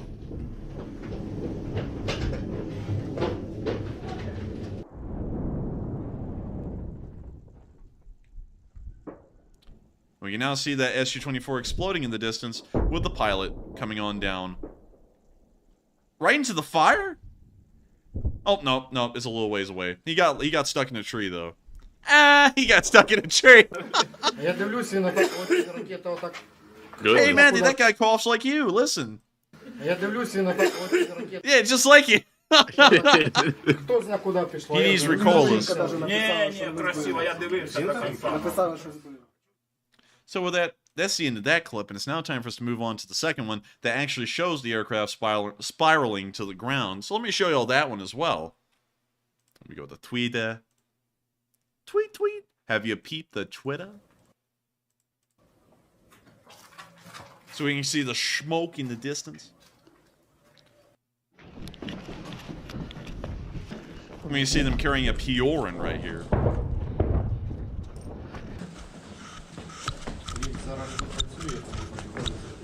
Ймовірність, що зараз буде працювати маленька ворожий літак, ворожі літаки, по тій причині, що пасмурна погода. Зранку вони залітають тільки тоді, коли є сонце, якраз зі сходу, зі східної сторони. І коли є сонце, воно нам заважає працювати. Ну і відповідно, це такі обмеження по роботі ПЗРК. Сьогодні сонця немає, вони це знають, і їм це небезпечно, тому, в принципі, ймовірність, що вони зараз будуть це прямо зараз, це дуже мало. Да, есть радары, как вираж, на вираже их видно, когда они на высоких, когда они стараются заходить на удар, сообщают. But when they approach the strike, we're told they're coming in. Within 20 to 30 minutes, they usually come. Но не всегда сообщают. But we're not always told. It's mainly about what you can see yourself. Наприклад, вчора ми Now see him looking out a window. For instance, yesterday we were firing at enemy planes, not letting them complete their combat objectives. Стрельнули по ним. They flew in, we fired, they couldn't strike our targets, and they left. Ми по ним стрельнули, вони по нашим не відстрілялися і уйшли. Самоліт як швидкісна ціль, вона Planes are a fast target. They can come in close range, fire at ours, and leave. І уйти. You need visual tactics, as you can't hear them. They often fly at very high speeds. So often you see them first, and only later the sound reaches you. And it can happen that we fired at them, they struck us, and they were already turning around. And only then the sound arrives. It can happen that they will cover an assault, but it's mostly the artillery doing the cover. В основному їхня артилерія. І танки. А так вони по координатам працюють там, наприклад, мости, якісь там можуть підірвати, там якісь важливі строєння, може, типу, там вони обнаружили. If they discover a headquarters, they may strike using coordinates. І вони можуть туди по координатам відпрацювати. Гумове. This nab is the power source, or a battery in simple terms. It launches the homing head. It snaps and launches the start engine, which throws the missile. Then the sustainer engine starts and follows the target. Does it make you deaf? If you're holding it and firing, then the sound is in the front and back. No sound in the middle. If you stand in front or back, there will be noise that will deafen you. But this space is not very close, so it'll be pretty okay. Зводимо її. Cock it, Прицілюємось, aim, вибираємо choose a режим manual or або automatic mode of fire. або, ручний режим стрільби, це нажаттям на курок, і стріляємо. And fire.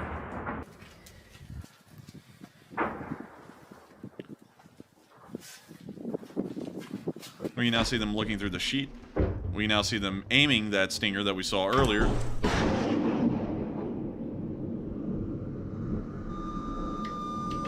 We now see him firing it. That's a strange sound, that weapon. Yeah, man, that thing sounds like a cat dying.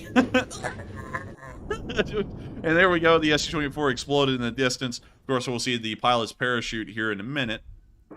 Right there, actually. Now, from what we understand, it was an SU-24, which actually has 2 pilots, so we don't know if only one of them was able to eject, or if we just never saw the second pilot.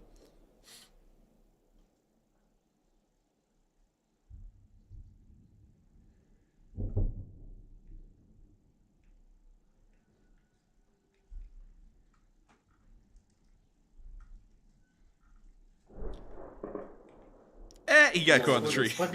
Great victory.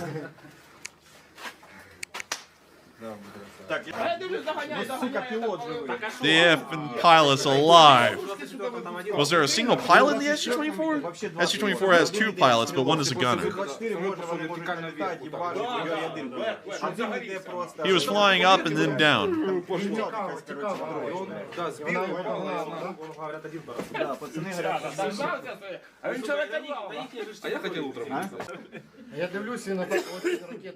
I watched a rocket going like this, and already got upset. Nah, I saw it. Nice one, man. Oh, the outro.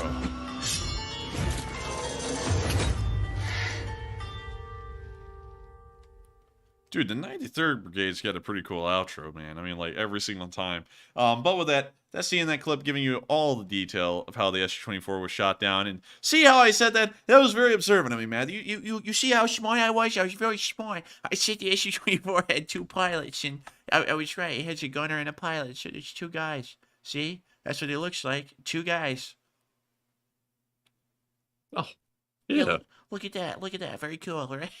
Very cool. That's pretty nice. I'm so smart, Matthew. Credit me. Please clap. But anyway, it's nice to see that they shot down an SU-24. So we're moving on to our next clip, where we see the Ukrainian Armed Forces still conducting their evacuations in Bakhmut. And so with that, here is the clip.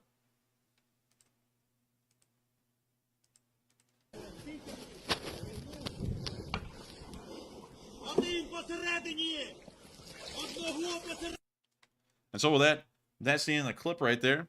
And fairly interesting to see that they are evacuating civilians still, although a lot of them, we've been told, are waiters. Waiters indeed. And so with that, we're now going to be moving on into our next bit of news in Bakhmut. Further south, actually, in the southern flank, where we saw the 30th dropping bomblets on the Russians.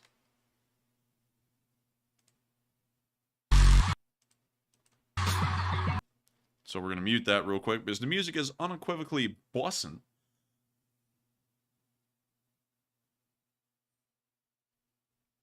We now see them dropping the bomblet, it exploding.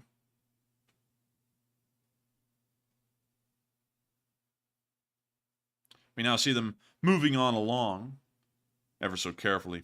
Not so carefully, really. The drone already spotted them and is carpet bombing them with bomblets. One explodes right near the Russian. Oh, one actually hit him in the head. Oh my god, dude. Oh. Thunk. I actually hit him on the shoulder. Like, oh, he looked over at it too. And he's like, ah, bleh. Yeah, dude, he's like, it was like a Russian soldier coming up behind him. Hey, idiot. Thunk. He's like, yeah. Oh, and then it blows up. But anyways, that's the end of the clip. And as you can see, the bomblet fell fairly close. And so with that, we're now going to be moving on into our next bit of news here in the southern flank, where we saw near Klishkivka a Russian truck exploding.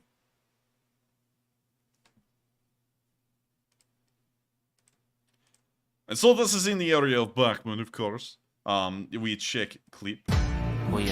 Oh, same song. There's a million times I've heard it. We see truck moving along, it gets blown up. Things start smoking. smoking like Lucky Strike, best cigarette in all of Russia. Man, that thing's cooking. Oh, it's popping, Matthew. That thing be popping off. Oh! Jaga, jaga. Where's my door? I've been in a while. I mean, this thing is a little toasty. So with that, that's the end of the clip. But you see an ammunition truck get blown up. I was about to say something else, but we'll abstain from that one. We're now going to be moving out of the Bakhmut area. Of course, those are all the frontline videos and also the updates. We're now moving on and down into the Donetsk area where we saw near Kamyanka some Ukrainian tankers in action. Here's the pictures. You can see them right here. This guy, man, he's sitting in a way that you could like crop that and put the parental advisory little sticker on this thing. I don't know. Moving on to the next picture, we can see it firing through a field of dead sunflowers. And the next one, we can see the driver trying to be as drippy as possible with a cigarette in his hand. And then the last one, we can see the commander over there on the other side of the turret doing something. I can't really tell what, but it involves... Oh, yeah, he's bringing in ammo. He's holding an ammo shell. I just couldn't really see that well. So with that... He's very jubilant about bringing the ammo down. He's like, oh boy, more ammo. He smiles. But with that... That's the end of those pictures. Very neat to see. And we're now moving on down into the Marinka area, where you can see that the battle for Marinka is still ongoing a year after it kicked off at the very beginning of the war. So here's the clip.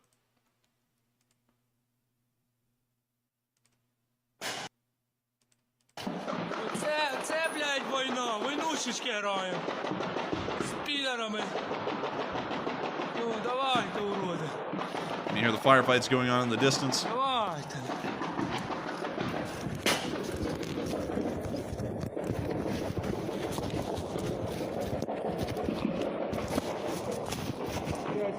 See him looking around the building with his machine gun. He's now grabbed his machine gun. He's now looking out the window and putting a little bit out there.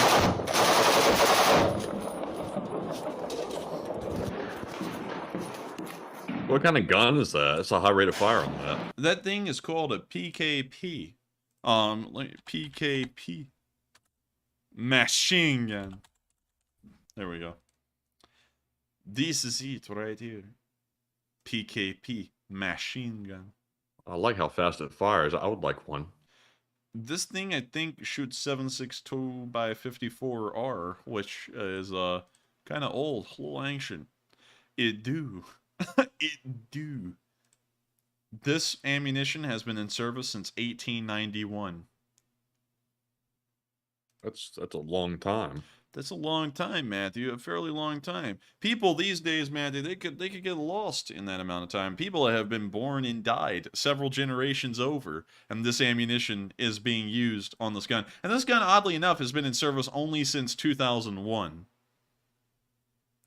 And then the ammo's that old for it? Yeah, it tells you how poorly pressed the Russians are for money that they'll take the 140-year-old shell, or the 140-year-old ammunition, and then just make a machine gun around that ammo. This would be too expensive to adopt new ammunition for the gun to use. So the ammunitions that they use is 7.62 by 39 for some AKs, 5.45 by 39 for most of their AKs, and then 7.62 by 54R for snipers, machine guns, and everything else. That's nice. I see the rate of fire is 600 to 800 rounds a minute. So that's pretty decently fast right there. Pretty fast, not gonna lie. So with that, we're moving on from that clip in the Battle of Marinki, and we're now going to be moving on behind Volodar. We didn't get any videos straight out of Volodar, but we did see something that will please many of y'all. The return of the tractor! Tractor! It's the return of the tractor. A Ukrainian armored vehicle, a hedgehog, got stuck in the mud. It does not look like a hedgehog to me. It looks more like a truck. But the tractors of Ukraine helped to pull it out.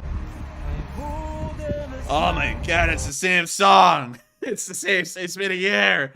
There's all the tractors out there. They're all swooping in for the kill. All four of them.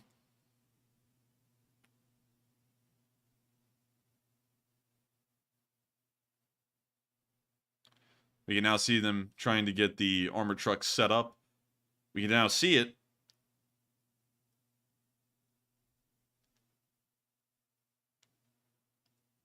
Wandering around to the back of it. Looking at the back of it.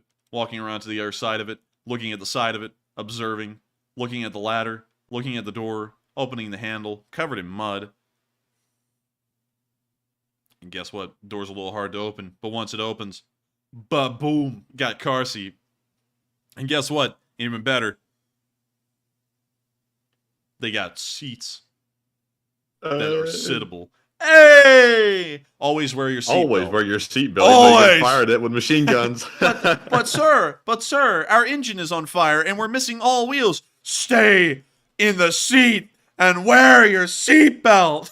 For the love of... I wonder if, like, in these military trucks, you know how you get in like a regular like pickup truck, the little ding ding ding when you don't put on your seatbelt. Does that happen in military trucks? I wonder. I honestly, Matthew, think that they do have a system like that. It's called the sergeant in charge of the platoon. Get your ass in that seat. Put the seatbelt on. Like that's the warning alarm. Sit down. Goodness, thank you, Starcats. Oh, Jeez. thank you, Starcats. Thank you, too, Jay. And thank you, Jay. And also, real quick, speaking of Starcats, I got to tell you, Matthew, I've been seeing stars every time I see cats. I feel like my throat swells up when I see them, and I can hardly breathe. I think I'm absolutely in awe of these cats, Matthew. Or it's allergies. It's very bad allergies, one or the other. It's probably allergies, considering that I am allergic to cats. But thank you, Starcats, for the support. We will be getting to that here in a little bit. And so with that, we're now moving on from that clip. I didn't get a single laugh on that joke from Matthew, so that one must have been an absolute flop. And Steel Rose Forge. I didn't understand it. Matthew, real quick though, Steel Rose Forge said something in all caps, which means I must shout it. And so, real quick, let me read it off. And it says, "Stop yelling!" And I'm so sorry, Steel Rose Forge. I'm so sorry. My ears.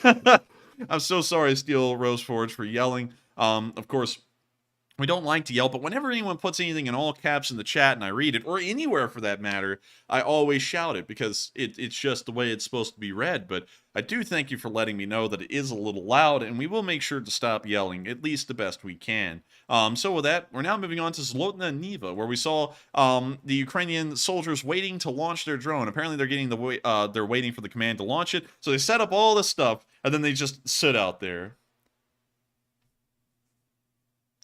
Paula McDonald said, "You are hurt me. I'm sorry. I'm so sorry." But we see the Ukrainian soldier here. He's just waiting for the command to launch. This guy, he's been waiting a little too long.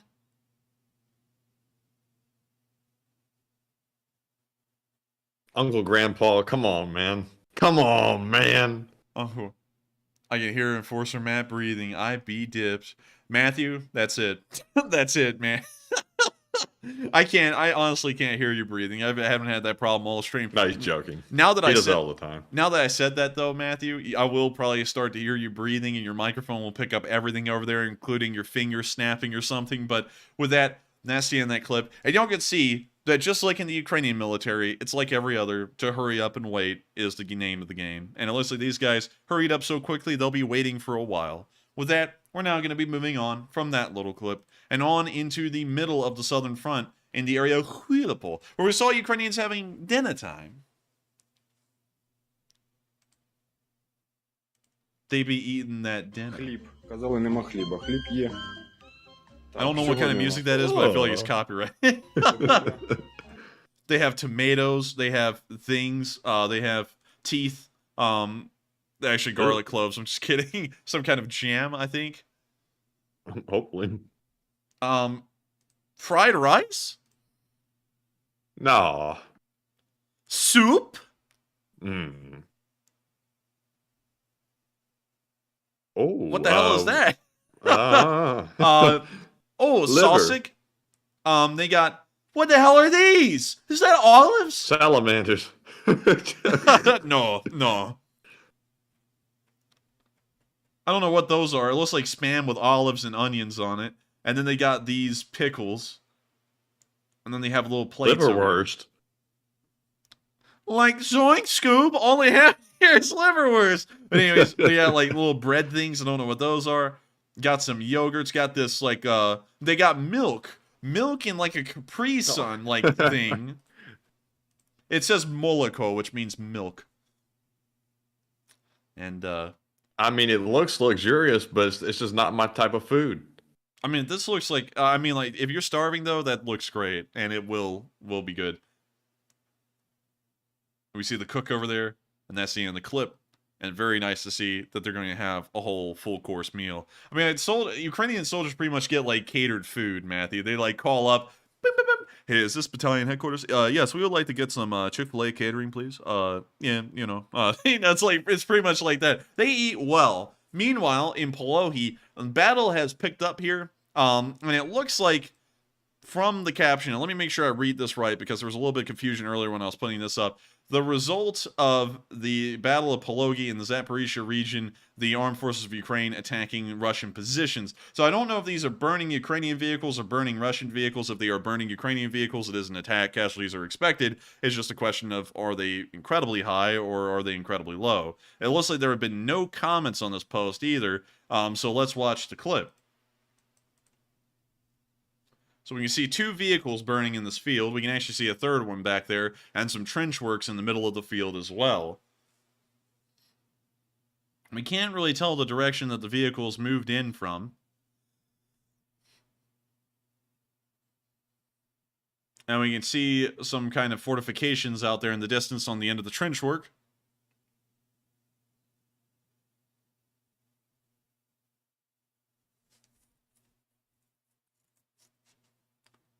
See more burning vehicles. No clear identifiers, though, as to what kind of vehicles these are and who they belong to. We can see a soldier, though, several soldiers actually moving through the field. You see a couple of them pinned down and firing onto the trench line. Are these Russians out in the field? I don't really know. I can't really tell because there was no clear way to tell who is what in this video. There's no identifiers like a Z or a cross or anything, and we can't really see their uniforms close up enough to know if they're Russian or Ukrainian. But there was a clip from the Battle of Polohi, although there's really not a lot that we can get out of it that shows how the battle is really going, rather than several vehicles have been destroyed and there are infantry currently fighting in the fields outside of the town. With that, we're now going to be moving on from that clip and on into our next one, which is the speech from President Volodymyr Zelensky, because we've actually gotten through all of the news for the night. And so without further ado, here is the speech from the one, the only President Volodymyr Zelensky. And so here's the speech on day... Okay, that actually scared the hell out of me. Here's the speech from President Zelensky on day 385 of the war. Бажаю здоров'я, шановні українці. Сьогодні був плідний міжнародний день для нашої держави, для нашого захисту. Відбулось чергове засідання у форматі «Рамштайн», вже 10-те. Боєприпаси для наших воїнів, артилерія, танки, захист українського неба – все це обговорювалось, є рішення. Дякую Сполученим Штатам, які координують «Рамштайн» та усім нашим партнерам за незмінну готовність допомагати. Особливо зараз це важливо, коли відчувається, що російська агресія наближається до моменту, коли вона може надірватись. Немає такого терориста, який міг би нарощувати свій потенціал в протистоянні з вільним світом. Росія не виключення. Треба постійно посилювати тиск за терор, тиск в нашій обороні, у санкціях проти Росії, у знищенні шляхів обходу санкцій російською державою та її компаніями, у політичному та юридичному тиску. Чим більше тиску буде, тим швидшим буде рух до відновлення нашої територіальної цілісності і міжнародного правопорядку. Робимо все, щоб партнери це відчували. Цю необхідність тиснути надалі, крок за кроком, беззупинно. І хочу сьогодні окремо подякувати Данії і за новий оборонний пакет для України, і за рішення про спеціальний фонд допомоги нашій державі обсягом 7 мільярдів данських крон, це $1 мільярд США. Дуже вагомо, дуже потрібно. Я дякую уряду і парламенту Данії, усьому данському суспільству. Саме такі рішення гарантують, що можна пришвидшити повернення миру в Україні і стабільності всій Європі. Є сьогодні і важливе рішення в Лондоні у справі щодо кремлівського хабаря Януковичу ще 13-го року, коли російські гроші та брудні схеми з тодішніми політиками в Україні використовувались фактично як частина агресії проти нашої держави. Агресії, що почалась вже тоді, політично, економічно, згодом спецслужбами, військовою силою.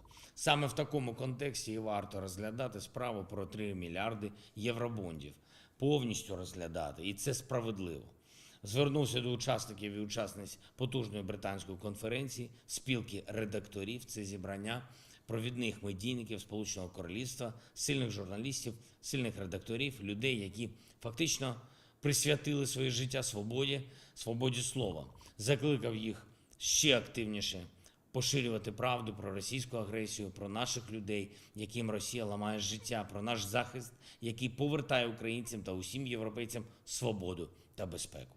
Журналісти, вільні медіа України і світу за час цієї війни зробили дуже багато, щоб російський терор програвав, щоб російська пропаганда програвала. І я хочу підкреслити, зробили це просто тим, що поширювали інформацію про те, що відбувається тут і зараз, в Україні, в Європі, у світі. Просто поширювали правду. Це треба робити і надалі. Кремль ніколи не переможе правду, як і Україну. Зустрівся з представниками американського журналу The Atlantic, одного із знаних глобальних медійних брендів, із власницею видання пані Джобс, із главредом паном Голдбергом та з Енн Еплбаум, сильною публіцисткою. Вийшла дуже змістовна розмова, зокрема про те, як ми використовуємо сучасні технології, щоб посилити наших воїнів, наші інституції, про нашу армію дронів, яка ставатиме тільки більшою і потужнішою, про наших айтішників, які допомагають берегти Україну, про загрози, створені Росією в кібер- та інформаційному просторі.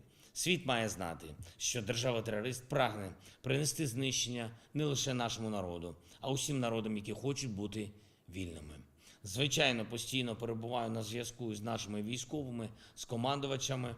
Усе, що ми робимо, усе, що робить держава, підпорядковано одному завданню – дати кожному нашому воїну більше можливостей битися, дати кожному нашому місту більше безпеки. Як і завжди, відзначу сьогодні наших бійців, які дають результат на критично важливих ділянках передової. Звичайно, Бахмут. Звичайно, Донеччина загалом, але і Південь, і Харківщина. Про жоден із напрямків оборони держави не забуваємо. 54-та і 92-га окремі механізовані бригади. Хлопці, дякую вам за стійкість і силу у Бахмуті. 3-я бригада оперативного призначення Нацгвардії та наші прикордонники, які б'ються за Бахмут разом з усіма підрозділами Сил оборони і безпеки. Дякую вам, воїни. Дякую і за хоробрість, і за поповнення нашого обмінного фонду. 15-й окремий полк і 1-ша президентська бригада оперативного призначення Національної гвардії. Я дякую вам за результати в боях за міста Донеччини. Прикордонники Харківщини, дякую вам за міцну протидію ворогу. 406-та окрема артилерійська бригада та 131-й окремий розвідбат. Дякую вам, воїни, за оборону Херсонщини. Дякую за потужні відповіді на ворожі удари по українських містах. Окупант має бути знищений. Дякую всім, хто це забезпечує. Слава кожному і кожній, хто зараз в бою. Слава усім, хто допомагає. Слава Україні! That is the end of the speech from President Volodymyr Zelensky, and that wraps up our day 385 news of the war in Ukraine. We're about to be moving on into our question segment and answering all of the super chats that have been sent in tonight, answering as many live chats as we can as well, and also covering all the remainder of the polls that we have. But before we do, I have to thank every single one of y'all so much for watching this news segment. We are highly honored to know that so many of y'all find this channel to be a place to go for your daily news on the war in Ukraine. And if you found this channel for the first time, make sure to subscribe, make sure to hit the like button, and also make sure to comment, because we of course cover this news every single day of the week except for Mondays, and we cover it every night at 10 p.m. Eastern time. So you can always count on us to be here at the same place at the same time every single day except for Monday, covering the news of the war. We also run Sunday fundraisers as well, which help to save lives of the Ukrainian people who are still there inside of the country. And so with that, thank you all so much once again for watching. And before we get into this question segment, there's actually something I have to show y'all. Of course, many of y'all noticed that PsyOps came back yesterday. It was the return of the PsyOps. And with it came the return to brain games. PsyOps is one to play those kinds of games, but not only that, he's our silly little fella in the moderator team here on this channel. And not only that, he has done something incredibly cool. And it's been quite a while since this happened on the Discord server, but way back in the day, months ago, we actually had a poll run that PsyOps was sponsoring that said, what would y'all want to be, what message would y'all want on a rocket that would be fired by the Ukrainian army? And a lot of y'all voted on it, and crazily enough, PsyOps finally got a video of that missile today. And so let me go and grab the video. Let me go grab it. And here we go. Here it is. So let me put that up on the full screen. Sadly, Matthew won't be able to see it, but here is the clip for y'all. Also, what a name, Matthew. What a name that you just got right there. A lot of bots in here right now. That speech really got them in. And look at that.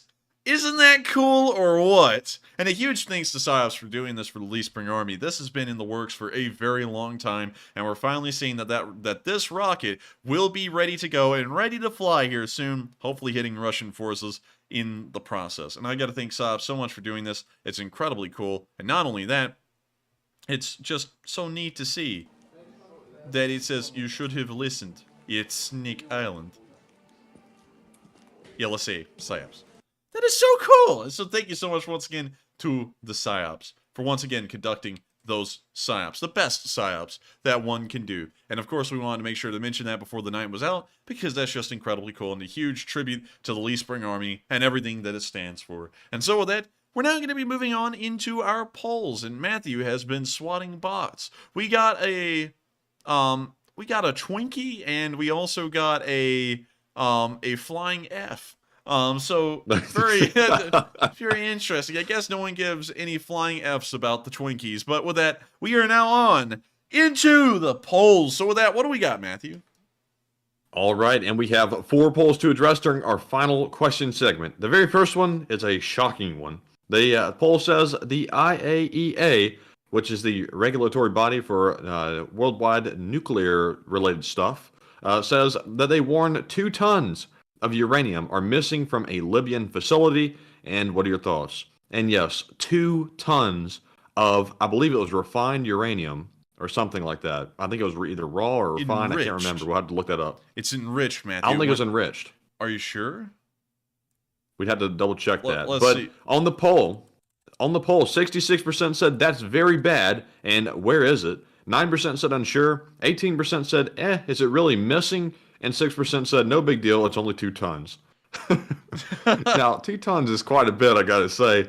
I seriously doubt it's missing. I have a feeling they know where it went, and it probably went somewhere we don't want it to be, or otherwise they wouldn't be trying to pretend like it's missing. Could have ended up in the hands of Iran, could have ended up in the hands of Russia.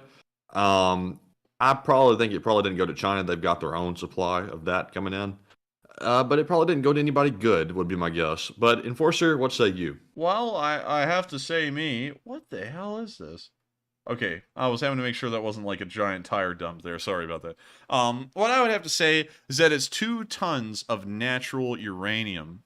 It's not enriched. It's not refined. It's natural. So that means that it dresses casual. You know, hoodies, you know, Adidas flip-flops most days. It's not really going to be out there doing anything impressive like going to become a doctor or anything like that. So it seems as though that's interesting. It's a little bit of a concern considering that 2 tons of it went missing. Now, refining it is a pretty lengthy process. So at least it's just natural uranium. It's not going to be any refined uranium. But still, 2 tons of it missing? Kind of questionable. Where did it go? We don't know. We have no idea where the stuff's gone. We just know it's missing right now. And maybe someone will find it somewhere. I'm sure if people start getting cancer or their skin starts peeling off, we'll probably find out where it is pretty quickly. So with that, I hope that does address that poll fairly well. And it appears that, just like M. Savina said, it's raw, you effing donkey. Where's the lamb sauce? But anyways, with that, we are on to the next one. I hope we addressed that fairly well. All right, and the next poll says, today, Russia announced upcoming joint military exercises with China and Iran. And what are your thoughts? 54% said they are allies working together. 6% said unsure. 17% said it happens from time to time. And 24% said concerning, and NATO should watch it. And I'm going to go with the 54%. I just think they're simply allies working together. If a world war broke out, we would see Iran, China, and Russia, and probably a few other ones like North Korea, buddy up with each other, and that would be the new Axis powers. And I think they're just sort of preparing for maybe something like that happening in the future, kind of like we're preparing with South Korea. But Enforcer, what say you? Let's see here. How's China bolstering its military? Let's look at this real quick. So, military exercises. Wait a minute, hang on. It gives us a list? Oh? Let's see here. Let me see if I can find this. So, top 5 military diplomatic partners. What does this mean? So, growth is all military, stress military diplomacy, critical element, and China engages with other countries. Effectiveness military diplomacy from 151 activities per year. The average from 20, the growth is even more pronounced when evaluating specific type of activities. 44 military exercises per year, more than 7-fold over the annual average from that period of time. Landmark event, counterterrorism exercise that took place in southern Kyrgyzstan. Let's see, between China, let's see, most commonly, let's see, this is interesting. China participated in a total of 310 military exercises with 63 countries. Most commonly, China has partnered with Russia, Pakistan, and the United States. The frequency, complexity, and intensity of these exercises vary considerably. For instance, China regularly conducts large military exercises with Russia. One of the 45 military exercises, including both China and Russia, took place from 2005 to 2018. Conversely, China has not conducted any combat exercises with the United States and often sends only a handful of personnel to participate in non-combat multilateral exercises. For instance, only 17 Chinese soldiers participated in the HADR drills associated with the US-led Cobra Gold in 2014. So it appears that while they're teaming up with the Iranians and the Russians right now to go through a training exercise where the Russians are teaming up with them, that appears to be a fairly normal occurrence ever since the Russian Federation has come to be. And also, it seems as though the Chinese go around to anyone, anywhere, and train with them, including Canada. So I would have to say it's not that out of the norm. It's not really showing anything outside of the box, considering this is something they've normally done with the Russians. And, you know, there's been some very heated times and some very high tensions that have flared up in between Russia and China over about the past 20 years. You know, not just looking at the last year in, like, its own lens. And also considering that they actually send over a handful of Chinese soldiers to participate in some of our exercises is interesting in its own right. So with that, I hope that addresses the poll, in my opinion, fairly well. And with that, we are on to the next one. All right. And the third poll says, Finland's president says that Turkey has reached a decision regarding NATO membership, and what are your thoughts? And I don't know why Turkey's trying to be all dramatic about it and like withhold like the decision until like I think it's the 17th when they're going to announce it. But they're trying to be dramatic for whatever reason. 67% said Turkey has likely decided yes. 12% said unsure. 11% said it's too early to know, and 11% said Turkey has likely decided no. Now, the fact that Finland's president said that they reached a decision and he didn't express any disappointment, I would assume that they have likely decided yes, but the lingering issue is Sweden is still being held up by Turkey and not being allowed into NATO, and it doesn't look like that's going to change in the near future, which is concerning. But Enforcer, what say you? I would say it's interesting to hear that they have apparently come to a solution, at least for Finland. Sweden, I don't know. That's who knows. Maybe they did. I have a feeling they haven't. But maybe the Turks have finally turned around and they're going to allow them in. But like Matthew said, they're not really letting out an official statement as to what they're doing right now. So we really have no idea. So with that, I hope that addresses that poll fairly well. And we are on to the next one. And the next one, which is the last one, says today, North Korea launched an improved ICBM, which landed in the ocean. And is North Korea going to keep escalating while our joint exercises with South Korea, which is the largest of its type, is still going on? 62% said yes, North Korea is going to step in it. 7% said unsure. 9% said it's unlikely. And 23% said no, North Korea is just messing around a little bit. They're messing around a little too much, in my opinion. And I have a feeling that they might try to step in it which it's not really a concern for us because they really can't do anything. But they could do something stupid and spark a war with their neighbor, which is what I'm concerned about. I'm not really worried about North Korea in respect to the United States, but I think they might step in it, actually. But Enforcer, what say you? I would have to say they are certainly escalating it even further, and I think they probably will end up, you know, I don't know how to say. Let me think about how a diplomatic way to say it. They'll probably eat shit. It's here soon Yeah, because there you go. they're keeping on a little bit too much. And in a second here, we're about to do something to them because when we say stuff to North Korea, usually we're kind of serious about that. So with that, I hope that addresses the poll fairly well. Hopefully that's the best way to say it. And also, Marifetti said poopy shoes. And yeah, poopy shoes. How close can we get to the North Korean border, though, Matthew, before Street View isn't allowed? Oh, we can actually get really close. Look at that. Oh, you can see the mountains where Moon himself moved it. Oh, wow, this is up on a mountain. And I guess we're... What was happening to that person? Spin back around? Hang on. Okay. Dude, they're laying out the battle plans. Okay, here's how we invade North Korea. And let's see, I think we are looking over North Korea out there in the distance somewhere. I think where the forested area begins, that's where the DMZ is. Let's check from where that was.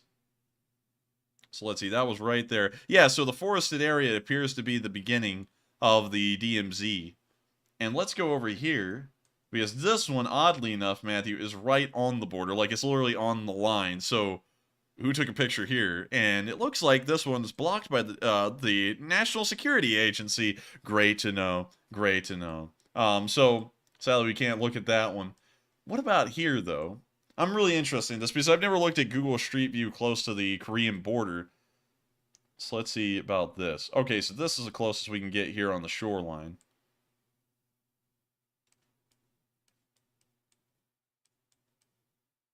Is this North Korean? Right. No, this is not North Korean. This is South Korean because it's down on the South Korean side. But I was like, huh, that's weird looking. Kind of looked North Korean. Yeah, it's a sniper tower.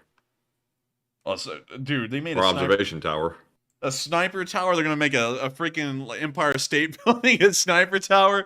Quick, get in the sniper tower. It's not obvious or anything that it's a sniper tower. But interesting. And let's see what the village looks like on the other side of the border. You see, this one isn't within eyesight of the South Koreans, so there is no visible sign of electricity. Really nothing. The Kosong Shine Trees. It's a football club. Huh. This place looks sad, I'm not gonna lie. This looks really sad. But anyways, with that, I hope we addressed that poll fairly well, and we are on to the next one. All right, and that was our last poll. So we are moving on to our Super Chat questions. And up first, we have that $125 donation from Star Kevin that we saw come in earlier in the stream. And thank you very much, StarCats, for the support. He says, good evening, guys. I wish you all a great day. And question for the chat, but I loved you guys. We're curious about where I live, so I must answer. I'm from the Rochester MN area, but I recommend checking out the driftlessness region of the USA. It's stunning. Slava Ukraine. Man, he had to pause. It's stunning. It's at Rochester. I had to expand the view on my sheets. It's Rochester, Minnesota. For some reason, I thought MM would be Maine. I think that's actually MA. No, but that's Massachusetts. What the hell is Maine? ME? I think. I don't know. But let's take a look here. Let's take a look here, StarCats. I'm from Rochester. Let's see, where do we want to go in Rochester? How about here, near Lowerton, because there's a Taco Bell here. Not bad, not bad. I like the paved road here. Also like the mural on the wall, pretty nice. That is an old Dairy Queen. Wow. That is old. This thing is so old that they watched the stock market crash. And I know that many people are asking, which one? It just the one in 1929. But anyway, hey, whoa! I mean, I get no respect around here. I get no respect. Anyways, it's going back in time now to 2019. Wow, these buildings changed colors, didn't they? No, they didn't actually. Not a bad looking town. It looks kind of looks like Alabama in a way. I don't know why. But anyways, pretty cool. And also, he said, I recommend checking out the driftlessness region of the USA. Let's type that in. Driftlessness region. Let's see. Thriftlessness region. Rift. Let's take a look at this. Let's take a look at this on Wikipedia. The driftless area. Oh, that's pretty nice. That kind of looks like the Shenandoah Valley. Yeah, it sure does. Yeah, it kind of does. This kind of looks like Mount Sheehaw here in Alabama. Kind of looks like that place out there in North Korea where they said Kim was born and the horses and stuff came out and helped him and stuff. It was the glorious Mount Pektu. He was born in the summit. The birds and the bees, they all gathered around and they said, what does everyone always say that we're the birds and the bees? What's going on with this? Like, is there something we do together? Because as far as I know, birds can't do anything with bees, but they always say birds and the bees. And then Kim Il-sung said, quiet, and they all shut up. And so anyways, yeah, Mount Pektu. Let's see. This is according to the caption, typical driftless area scenery near Mazomanie in Wisconsin. Interesting. The Tablet Rock Overlook near the that's nice. Devil's Lake. Is that Solovyev's favorite place? So whenever you get near that lake at night, Matthew, and you get close to the waterline, some arms will come out and grab you, and they'll be going, "The Russian state is the best in the world," as he drags you underwater. But rumor has it at night you can see him like a speedboat going around the lake. Oh man, look, there's a sandbar. Wait a minute, is that a sandbar or is that like pollen? Are you okay? I think it's sandbar. I think it is a little sandy. You know what I mean? Well, let's see. Wow, this is cool. Pretty neat place. I never heard about the driftless area. This is pretty neat. Also, Charles Mound. This is the highest natural point in Illinois at 1,235 feet. That is actually about as high as the highest point in Alabama, but ours kind of looks better because it's more like a mountain. This is just kind of like a hill, but still pretty cool.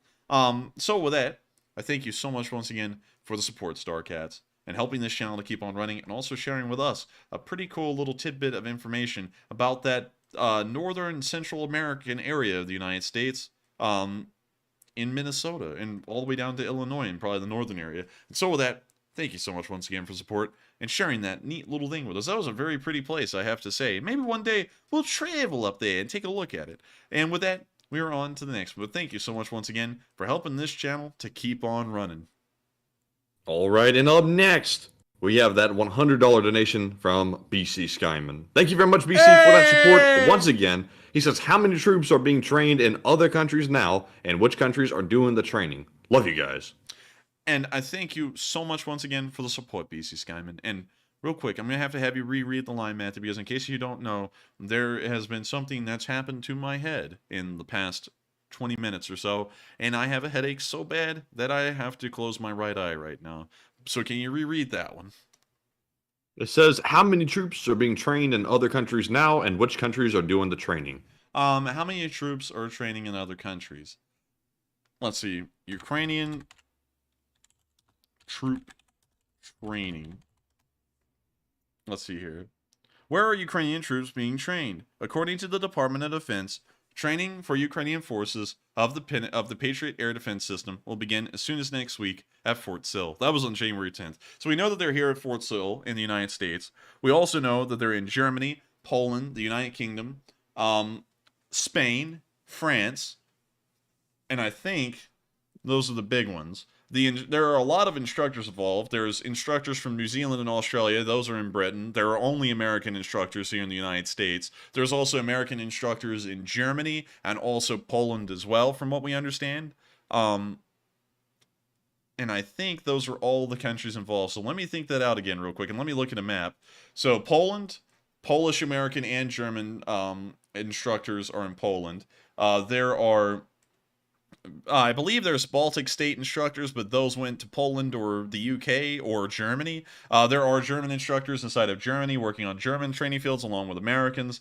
There are only French instructors in France. I don't think they've traveled out of their country, and there are Ukrainian soldiers there in training. Also in Spain, there are Ukrainian tankers being trained on the Leopard 2s there, and also in infantry tactics. Well, squad level tactics, and we don't really know. I mean, like maybe squad level, maybe more than that in Spain. We also know that the United Kingdom is doing a lot of training. I believe they have pretty much anyone and everyone from the Commonwealth there right now, including Canada, Australia, and New Zealand, helping out in the training. And I think at one point I heard that the Norwegians were conducting some kind of training, but we've never seen any videos of any Ukrainians in training in Norway. So I can't really confirm that one. I do know that their instructors have traveled somewhere, maybe Poland. It's most likely Poland, but I can't really back that up. We also don't have an exact number of how many Ukrainian soldiers are out there. I believe there's 10,000 of them in the United Kingdom right now. So that gives us a pretty good idea of the numbers there. We don't know how many are in the United States or any of the other countries for that matter, but I would say, if I had to give you a ballpark estimate, BC Skyman, I would say at least 20,000 Ukrainian soldiers at the minimum are outside of Ukraine and training in foreign countries, and those are all the countries from all the news we've ever gotten that are probably involved in that training. So with that, thank you so much once again for the support. A massive amount of support, and I hope that does answer that question fairly well. And thank you so much, BC Skyman, for being an absolute legend, an old guard on this channel, being around since the dawn of time, and also not only that, but helping this channel to keep on running. It means a lot to us, and we're highly honored to know that people find this channel worthwhile enough to support it. And so with that, I hope that does address that fairly well. Everyone's telling me I'm going to get a stroke. No, I'm not. And so with that, you're going to get one. apparently so. And so with that, we are on to the next one. And thank you so much once again for the massive amount of support. So you see, I just, while you're talking this, then I went and grabbed a Ricola, one of those toxic ones, and I realized the flavor is Swiss cherry, and it's the flavor of selective neutrality. And man, it sure does taste nasty, I tell you what. But anyways, one second, I'm gonna go grab one of those. Maybe that will be such a painful experience it'll stop the headache. So give me a minute and I'll go grab one. Oh, okay. That means he's heading over here then. So he's making his trek over here. He's about to come walking through the door in a minute. I got one. Oh, you have some in there? Okay. Oh, yeah. Oh, you have some in there, huh? Get a taste of that selective neutrality. I get no respect around here. I get no respect. I said he was coming over to my office, and he got back on the microphone. Oh, man, and it got worse from there. Oh, man.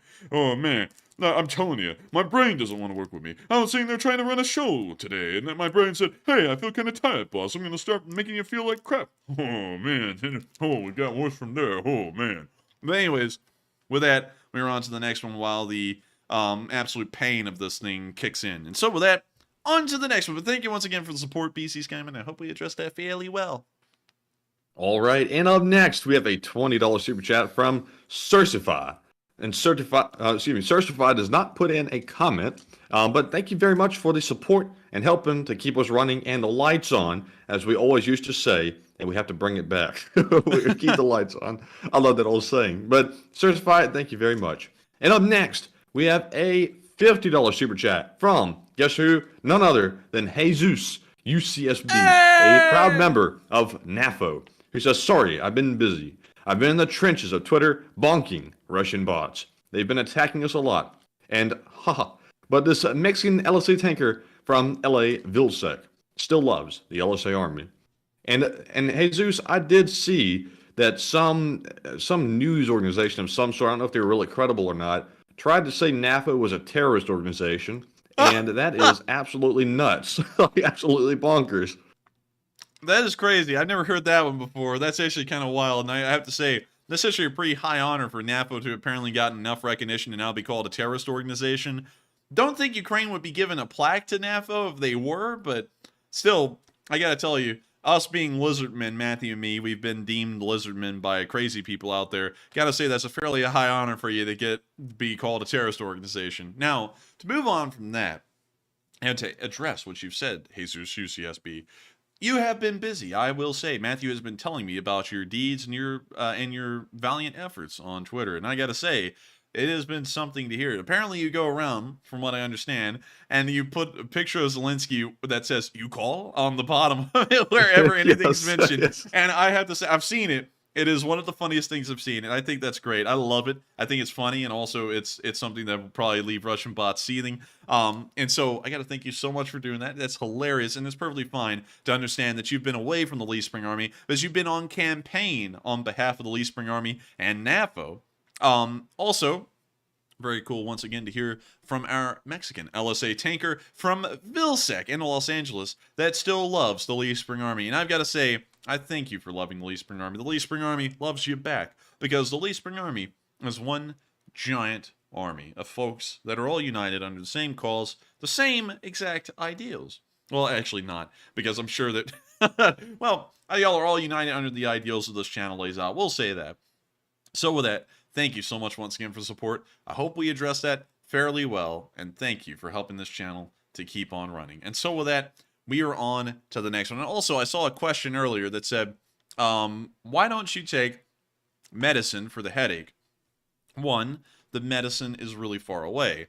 Two, I have to get water as well, which takes a little bit of extra time. So then it makes my far away trip take a little long. Waiting for it to reconnect. And you know, while we're waiting, I just noticed that Swiss cherry translates to cerise suisse. Credit Suisse?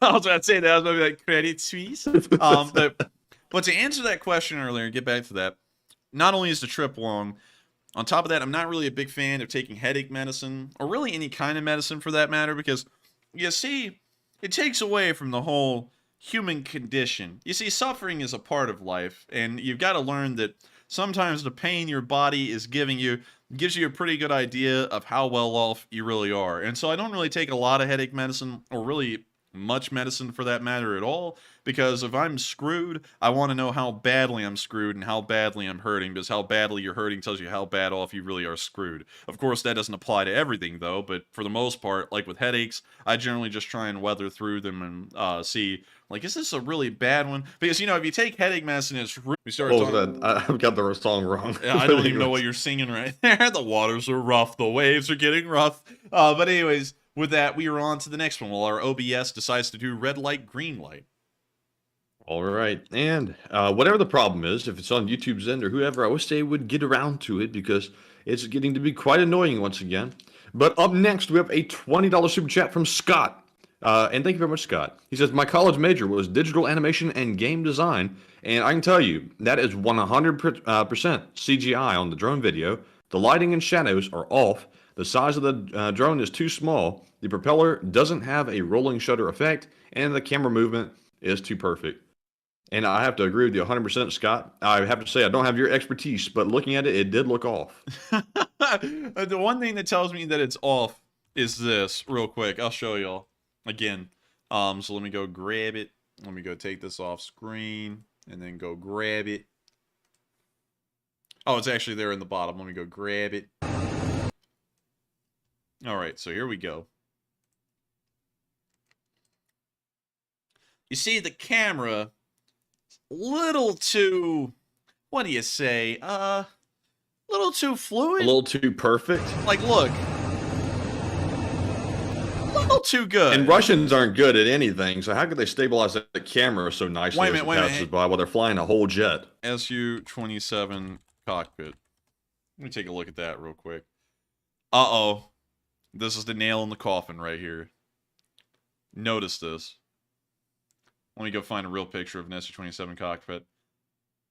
Notice how thick that frame is right there on the side of the cockpit. In this video, it's paper thin. Yeah, it's fake. I'm saying with 100% certainty, it is fake. The drone is missing the insignia. It's not looking right with the shadows or the looks of it. Also, the plane doesn't look right either with the one strut or like support you just showed in the canopy. So here we go again. This is an Su-27. It looks like the canopy is open on this one. Also, look, there's a Ukrainian flag back there in the background of this museum, wherever the hell it is. That's pretty cool. But look at that frame on the side. It's just too thin, way too thin. So that is what makes it fake, because we know that the Su-27 is intercepted. It's not a MiG-29. It is an Su-27, and you can even look at the wing pylon out there. And you can clearly tell that's not a MiG-29's wing, because a MiG-29 does not have that, I guess, outward hard point on the wing. It doesn't have anything out there. It's just the end of the wing. So this is supposed to be an Su-27, and that frame right there on the cockpit is so thin that it's certainly not an Su-27. So it's fake. That is a fake. The whole video's fake. That verifies it right there. So with that, we've now cleared up the mystery. Is it fake or not? Even without it being computer generated, and I thank you so much for pointing that out and also using your experience to show that, which it does look like that. They didn't even model the Su-27's cockpit correctly, so that certainly is fake. So with that, I hope that does address that fairly well. I thank you so much once again for the support and helping this channel to keep on running. And Candy Knows Twinskins just said, it's a real video. If it's real, then they've got a special production Su-27 or something. It was the limited edition Jordans or whatever, because that Su-27 cockpit just a little too thin on the sides, if you know what I mean. Like, look at that again. All right, so the real one is thick. The real one's beefy as hell. Look at that. There's rivets and everything. I mean, like, that thing is at least 4 or 5 inches wide. The one we saw in the video, like a ½ inch wide. It's a fake video for sure. I mean, like, if anything gives it away, it's how bad off the cockpit looks. I mean, hell, even in this one, that's got like a fisheye lens on the cockpit. I don't even know where the hell this is. That is way wider and looks way different than the cockpit frame we saw in that video. It just is. And now I'm being said, we'll owe money. I'm sorry, this is not the bank. This is not Silicon Valley Bank. We don't owe anyone anything. But anyways, Credit Suisse. We're not Credit Suisse. So with that, I hope we addressed that fairly well. And we are on to the next one. All right. And also, just to be clear, as I saw somebody mentioning it, we are not trying to call out another channel that might have put that up, because it's a really good fake. It's really easy to get fooled by a fake that's good if you're not looking extremely closely, like we just did, and also asking people who have expertise in it. So he'll get the word eventually that it's probably not accurate, and it'll probably be down. But you can't fault the guy for posting it. Let me make this clear, because I know that there's some people out there who are like, oh, I can make this into beef. Y'all, beef, it's what's for dinner. And they're going to go run over to Funker real quick and go tell Ronnie, no, we're not. We're not doing anything like that. One thing we do want to say, though, because we've seen this a lot today, we've gotten several messages from different people on Twitter. I've gotten messages in my Discord DM today about that video. It was everywhere. And what we're wanting to say is that it's not an accurate video. It doesn't. And one thing that people don't really get, and I'm going to make this clear, is that just because it's not an accurate video and it's not a real video doesn't mean that the guy is discredited forever and you got to go over there and you got to make his life hell on earth. That's not how the world works. But you see, one thing I will say is that folks make mistakes. I've made plenty, and y'all have been here to see some of them, and we've corrected those mistakes live on air most times, and sometimes even the next day. Sometimes we even go and change thumbnails because people misunderstood what we were trying to convey. It's not about trying to get at someone, and we're not trying to tear anyone down here, because we've had Ronnie Fit on, pretty cool guy. Funker 530 has been a channel that's been around forever. They've been showing war footage on YouTube ever since I was a kid. So we're not trying to sit there and tear them down or anything like that. All we're saying is that that video isn't a real one, so no one should be like going and quoting it like the Bible and saying, look, the Russian Air Force intercepted that MQ-9, because it's not an accurate video. So, you know, and let me make this clear, because I think some people may be in this mindset because of something that happened to us. We're not the kind of people to sit there and be so dog-headed that if I misunderstand something or something isn't accurate, then I'm going to go, call them out, clickbait, you know, all that crap. I mean, like, hell, he thought it was a legit video. It is convincing at a first glance. So, you know, it was just a simple mistake. I'm fairly certain it was. I'm sure he wasn't trying to do anything nefarious with it. It looked kind of convincing. He was like, oh, crap, look, I found it. I'm like the first one. And then once everyone started to look at it, it doesn't really look like it adds up anymore. So with that, I hope we addressed that fairly well. Nobody go and say that we're trying to create a beef, because we're not. We're just looking at the video and saying it doesn't really look legit. And I've got to try and make that as clear as possible, because I know some people are itching to try and start beef. Listen, as soon as we started talking about this, I just saw a notification come across my iPad over here on the left. Somebody was screaming at me on Twitter and said, it's fake. Why are you posting fake news? I literally asked for people's thoughts and said, does it look fake or does it look real? You can't win for winning. Yeah, you can't win, and that's why I'm like making it clear we're not trying to have a beef. If someone's about to go, oh my god, why are you having a beef? Oh, beef, you know, and like someone's about to do that here in a second. And please don't type that in as a joke because we'll probably take it seriously now that we've said that. We've tried to make this clear as much as possible. Because we can't tell sarcasm in text. It's very hard. But with that, unless you use an emoji. you know, if you always put LOL or LMAO after something very rude, like your channel sucks, LOL. But then it's usually taken well. So with that, we are on to the next one. All right, and the next one goes to Flash1, who puts in a 17 once again, and thank you very much for the continued support. Flash says, I actually have a question tonight. What happened to the honey bagger? Honey bagger? I mean, honey badger, I think Flash meant to say. Well, I thank you for the support. The honey bagger has been put out on the job because they now put honey in jars. But bag it up. Bag it up. Bag it up. Oh, I'm gonna sit over here and I'm gonna do my thing. Market news. Pay to chat. Pay to play. $5 to be a part of my chat. Anyways. Very down fella. I hope he gets in good spirits one day. Eeyore. Anyways, getting on from that. Can you reread the line? I totally forgot where we're supposed to be going with this.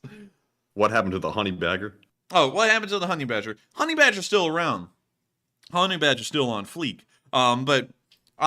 We haven't really found a way to bring it back around. Well, we're still trying to figure out how to get into the symbology, considering that the honey badger is like a thing for us, it's a symbol. But we haven't brought it around a lot lately. It was a limited edition run thing as well. The artist was Avogadro's number. They did an amazing job on that thing. And we can't say anything much beyond that, but we will see about it. And so with that, I hope we answer that once again. Of course, can't say anything definitive here in the future while my mouth gets burned out by the suicide mint. But I don't know. Anyways, with that, thank you so much once again for the support. I'm trying to figure out how not to say anything about the future, but with that, we're on to the next one. And thank you once again for the support. All right, and up next, we have a $10 super chat from Bill Friends, who says, why don't they re-hit the Crimean Bridge? Why don't they hit the Crimean Bridge? You know, Matty, that mint actually made the headache go away, but it's making me talk like stupid. But anyways, why don't they hit the Crimean Bridge? We don't know why, because we know that the missiles can actually fly over the Crimean Bridge now and all the way down to Tuops. So we know that for sure. I don't know why they haven't hit it again. It may be because they don't want the Russians to panic, perhaps, and that's a way to ensure that they're not panicking, is just for the bridge to be out, but not all the way down. But that is a good question, and we really don't have an answer to that one. That would be good, because sadly, no Ukrainian commander has come out and explained why that bridge has not been completely destroyed yet. And so for that reason, we really have no idea what they're thinking. We can only take pot shots at it. My pot shot would be they're maybe wanting to stop the Russians from freaking out completely and stopping there being a complete cramp show if they ever try and go towards Crimea. So with that, I hope that does address that question fairly well. And thank you once again for the support and helping this channel to keep on running. And with that, we are on to the next one. And up next, we have a $10 super chat from Psyops. And Psyops, it's good to see you. Also, he did send us that really cool video, too, that we showed earlier. And thank you again for that. And Psyops has a very interesting super chat. It's one that we can't read off. I know everybody's shocked. I know everybody's very shocked. But Psyops said if it's too spicy, grab one from the live chat. So we will. And the one sponsored by Psyops goes to Sean, who says, should we send the next drone bristling with weapons and not snooping equipment? A drone bristling with weapons. I would say, I don't know. I feel like maybe next time we send a drone, just send it with armed escorts. Maybe that would help. But I don't think sending an armed drone would help much, because I think armed drones are an air-to-ground kind of thing. I've never really heard of a drone like those being air-to-air, although I could be wrong. It doesn't have a radar, as far as I understand it. It doesn't really have a good way to fire off any of the, I guess you could say, the Gucci missiles that we have nowadays. It could probably at best fire off an AIM-9X or an AIM-9L or something like that. It wouldn't be anything impressive enough, and it also doesn't have a lot of maneuverability. These drones are highly immaneuverable. The massive wings they have are really for gliding flight, not really for like high-speed turning and anything like that. So once a Su-27 or a Russian jet saw it had missiles on it, it would probably be able to maneuver way better than the MQ-9 could, and then they would also have an excuse to shoot it down considering it would be armed. So an interesting idea, but I feel like it wouldn't be good to arm the drones because there's really no good way for the drone to defend itself even though it is armed. And so with that, thank you so much once again for the support. I hope that does address that fairly well, and thank you once again, Silas, for sponsoring that live chat. And with that, we are on to the next one. And did you know, this is something you probably didn't know, surprisingly, but the drones themselves, General Dynamics, who makes the drone, sells like pods that are like mods that you can just attach to the drone, like a radar. Then there's like a radio jamming pod. There's like a bunch of different pods you can buy for it and like outfit the drone with it. Have you ever seen that? No, I haven't. What? If you go to General Dynamics website, it's like a list of like mods you can buy for your drone. What? General Dynamics Reaper drone mods. Reaper drone? Let's go find it. Oh, let's just go back to General Dynamics home. We'll just go through here. Oh, the stocks are falling. Let's see here. No, you're going to have to go back. You'll be like looking through menus forever doing it this way. Alexander Shinara? All right, let's back. Let's see. General Dynamics Reaper. Peter, the Reaper's here. Let's see. Oh, I did it wrong again. I'm not seeing it, pal. I'm not seeing it. Wait a minute, hang on. Wait a minute. DCS has an MQ-9 Reaper mod.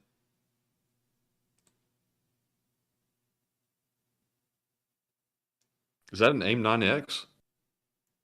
That is an air-to-air missile of some kind. I think that may be an AIM-9X. You're wrong again. Wrong. I'm going to have to eat my foot. Call him out. Call him out. Call him out. Tell the Snack Squad about this and have them call you out. Call him out. Send him over. Call him out. But dang it, I can't find it, man. I can't find it. But with that, we're on to the next one. And I'm sadly, sadly, I hate to tell you all, I sadly cannot find it. And so with that, we are on to the next one. All right, and up next, we have a $10 super chat from Pinay Vet, who says, if our MQ-9 was in international waters, why wasn't the transponder turned on? It should be squawking, friend or foe. We have nothing to hide. The U.S. can fly in any skies within international law. And I thank you for the support, but I believe it is the U.S. military's prerogative if they want to turn on transponder or not. And if they're in international waters, I don't think there's a law saying that you have to have a transponder on. Do military aircraft have to keep transponder on in international airspace? Certain airspace mandate having a transponder. You can now operate there without one. It follows that big aircraft need to fly through any airspace, so they must have transponders anyways. Military aircraft are not exempt from this rule. This appears to be air traffic control stuff. Can military aircraft turn off their transponders? Pilots must be able to turn off transponders and sometimes must turn them off for safety reasons. But that's from Quora, so you know. Let's see. Aviation Today. This was put out in 2019. The U.S. federal, state, and local government aircraft performing sensitive operations are now permitted to fly with their installed automatic dependent surveillance broadcast position reporting electronics turned off, according to a new rule published by the Federal Aviation Administration this Thursday. Under the new rule, aircraft conducting operations related to homeland security, law enforcement, national defense, and intelligence that could be compromised by transmitting real-time aircraft position information are permitted to disable the ADS-B transmissions after obtaining proper authorization from the Federal Aviation Administration. This apparently only applies domestically. Changes to the FAA's ADS-B out airspace requirement come following several years of interagency meetings held between the FAA, the Department of Defense, the Department of Homeland Security, and the Federal Bureau of Investigation and other intelligence and law enforcement agencies. Leadership from those agencies expressed strong concerns about adversaries being able to easily gain public access to real-time ADS-B flight identification and positional data. A provision in the fiscal 2019 National Defense Authorization Act also prevents the FAA from mandating ADS-B installations on certain Department of Defense aircraft. So, from what we can tell from all this words that always sound so scholarly and so smart, is they can turn off the transponders. I do understand what you're saying, that we have nothing to hide, but at the same time, nobody has anything to hide in that regard. Everyone needs the transponders on everything at all times, and then that may pose a little bit of a national security issue. Let's say Air Force One is flying from point A to point B and its transponder is on, and we're, say, not really in good relations with some people. Well, they know exactly where Air Force One is at any given moment, and that's not good. So there is instances where the transponder should not be on. So with that, I thank you for the support. I do understand what you're saying, though. Do not think I'm down in the idea there. I do get what you're saying, but still there are security concerns involved. So with that, thank you once again for the support. I hope that does address the comment fairly well. And with that, we're on to the next one. All right. And before we move on to the next one, check your DMs because I did find the link to the multi-mission payload pods that I was trying to show you. The multi-mission payload pods. We'll go over there. Just this once. Just this once. The website uses cookies, no. Multi-mission payload. Oh, look at that. Dude, this one's a sledgehammer. Dude, get some housework done. It's just literally like mods you can add to your drone. SOAR. Wow. Airborne Laser Communication System. I like how they added a goofy, like, shortened acronym behind every single one of them. REAP. Yeah. Alcos. Sledgehammer. SOAR. SPP. They couldn't come up with a good one on that one, so they just went up with PP. And then this one, the ASW. A sonobuoy. Oh, that one's actually kind of cool, though. You can just drop off the little buoys in the water and pick up where a submarine is based off of that. That is actually really cool. I didn't know about that one. I didn't really know about any of these, be honest with y'all. That is really cool. And look, Matthew, it's dropping the sonar buoys right there. Hey. You know what they said in the joke, Matthew? Hey, those aren't buoys. But anyways, with that... It's just like Angry Penguin says DLC. It's like extra stuff you can buy to like add to your plane, like in a simulator. It is. You know, oh, wait, hang on, man. Let me play this real quick. Let me go pull it up. So hopefully this isn't copyright. I don't think it is, but let me check. Because it came out in 1975, but let me check. Oh, it is. Well, you know what? We're going to play like a few seconds of it. This is what the military does. I think whenever they're looking at these pods. Yes, I think I'll have a SOAR. What's the expiration date on that? That's what they do. And then they go back out there, and the drone starts with a little SOAR pod on it, or whatever, and it just starts flying away. I think that one will do pretty good. That's what they're saying. They need a megaphone payload for this thing, so that way they can fly over the Russians and say, "Russians, your country has abandoned you." You know, Andy, they also have one that sits there and shoots down confetti. So that way the Russians sit there and go, "Did we win yet? Did we win?" It's demoralizing because then they hear, "No, comrade, we have not won." Aw. And then they're like, "Dang, damn it." Or drops like Twinkies down and says, "From America, change sides, more food." Dude, the Twinkies, though, I think the Twinkies would keep them away, because have you seen how long a Twinkie stays a Twinkie? Like, too long.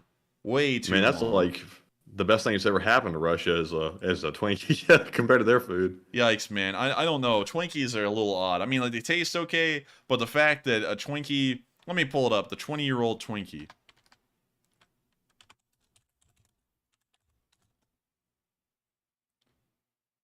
Oh! It didn't last for long. Is that the guy from What's Inside cutting a Twinkie open? Yeah, it is. Huh. Cut open a Twinkie. Look at this one, though. That's a 43-year-old Twinkie right there. Oh, man. I don't like trust a sea sponge. I don't trust those things, man. They stay Twinkies for too long. I don't know. I don't like it, man. I don't like it. Look, they even have it in a glass case here. They're like, look, it's the 43-year-old Twinkie. But anyways, with that, we are on to the next one. But thank you once again for the support, and I hope we addressed that fairly well. All right, and up next, we have a $10 super chat from CK Bold, who says, take a question from the chat. And CK Bold, thank you very much for that support, and of course, we will take a question from the chat, and it goes to Rob Woe, who says, do you think that Wagner will start bringing in their troops from their other wars to help those in Ukraine? I don't think they will, and I thank you for the support. But I don't think they will, because they got some investments in Syria. They also, I really think that's the only place they're at. I think they're in Central Africa too, maybe. But they're not going to pull those guys out because they're in very small numbers, very, very small. They're maybe in the couple of hundreds in Syria, maybe just in 200 or less in Central Africa. So it's not really enough to make an impact on what's going on to them in the current war. Those numbers being brought back to Ukraine would only sustain some of their losses for maybe a day. So with that, I thank you once again for the support. I hope that does address the question fairly well. And with that, we are on to the next one. And up next, we have a $10 super chat from Plant Lady, who says, Enforcer, do you think the fighting going on in Bakhmut is a distraction for where the new counteroffensive will actually be? I think it might be, but in the large part, I believe the Ukrainians are only looking at this from the perspective of, we're slaughtering Russians here. That's great for us in the long term, so let's hold as long as possible and let's slaughter as many of them as we can. I don't really think it has implications for the rest of the front line and offensives. And also, you have to remember that Bakhmut is soaking up a lot of the Ukrainians' artillery munitions that will probably be used to support an offensive. So this is as exhaustive in the artillery for the Ukrainians as it is for the Russians. So we're probably not going to see them conducting another offensive while the Battle of Bakhmut continues on at the rate it is, because it eats up a decent amount of their supplies, and also it's taking a good bit of effort from them. It's mostly just trying to commit attrition on Russian forces and wear them down, so that way when the battle does end and they have to take that inevitable break, when their next offensive begins, they won't be ready for it and they won't have enough supplies for it. And so with that, I thank you so much once again for the support. I hope that does address that question, in my opinion, fairly well. And with that, we're on to the next one. And up next, we have a $10 super chat from Chip Kerwan, who says, hypothetical, not current conditions, if Russia had successful long advance, wouldn't logistics, supply line problems, etc. worsen Russia's flaws? Did he just say the Russians could win? Yo, I'm just kidding. Anyways, to answer the question, Chip, that's a great question, by the way. The supply problems would probably not get worse because the Russians advance at such a slow speed. Moving supply bases around, it wouldn't be that hard because they would hardly be moving forward at all over a given period of time. Like, say, a month, they maybe move forward a quarter mile, and even then, that's not worth moving them up. So if they continue at this like steady advance that they're doing right now, and they keep going like that, the supply lines are probably going to stay about the same rate that they are right now, hardly hanging on, but just barely, because the supply lines will be moving so slowly to keep up with the front lines that they'll be able to handle it for the most part. So with that, I thank you so much once again for the support, Chip. I hope that does address that fairly well. And with that, we're on to the next one. And thank you once again for the support. And the next one goes to none other than Jay Bagwell, who puts in a $10 donation. And Jay says the Russians are master tacticians who had the foresight to preposition most of the fleet to the bottom of the Black Sea, all part of the special underwater operation. Genius. I gotta say, that's actually a pretty good one. And they are part of that special underwater operation. Look at this. Moskva. I think that's... Okay, I spelled it wrong. Moskva. Sinking. I remember when the Russians said, "It's okay, everyone, it's just small fire on board," and the next day the pictures came out of the thing sinking and they said, the crew abandoned, it's very safe. And it's like, nah, I don't know. There's thing as a small fire in Russia. It's a dumpster fire every time. Man, you're absolutely right, Bliet. And look, they sent out the Kommuna, which is like 110 years old, to go and try and figure out what to do with it. Ugh. Let me type that thing in. You want to see something crazy? That ship is like 110 years old. Here it is, being launched in 1913. Jeez. That's how old that ship is. It's been in the Soviet Navy ever since, and it still serves to this day. There's a picture of it from 2008, but that's the ship they sent out to go, like, figure something out with the Moskva a little bit. I think they might have sent that one out to go look for the drone, too. Dude, this thing was around when the Tsars got killed by the Bolsheviks. That's how old this thing is. It was 5 years old when that happened. That was just a young'un then. Yeah, it was just a little tyke. Now it's going around going, I've seen stuff. Dutch, I've seen things, Dutch. Arthur, we need more money. But I'm damn broke. I'm 110 years old. But anyways, getting on past the jokes. If you know Red Dead Redemption, I'm sure you'll appreciate the jokes. But also, look, I love how the caption is here, Matthew. Comparison of the damaged ship to the undamaged ship. See, it's floating in this picture, not so floaty in this one. Also smoky. This one, it's tilting. The Russians will probably go, See, it's actually a design process in the ship. You see, it's supposed to tilt and smoke sometimes to make the Ukrainians think they sunk it, but really they didn't. sit there and do something like that. But hell no, that thing went down to the bottom. I don't know how deep it sank, though. Because no one's really said... I don't think I remember reading that somewhere. Oh, let's see. Let me type that in. How deep underwater is the Moskva? Let's see. Deep enough to become a sub. It is 80 nautical miles from Odessa at a depth of 45 to 50 meters. It should be visible even without deep immersion. 50 meters. That's like... It's like 150 feet. Yeah, really. I mean, turn it into an attraction. Yeah, hell, that thing is not deep at all. Not deep. That's not. Is there has anyone ever gone out there yet? I would really love to know. I'll say no one has, but there's no pictures of the thing underwater. Oh, look, what the... Oh, I can't wait to scuba dive the wreck in the Moskva. I mean, the thing is kind of out, 80 nautical miles away from shore. That's a trip, but I won't doubt it that they'd eventually do it just for the meme, but still...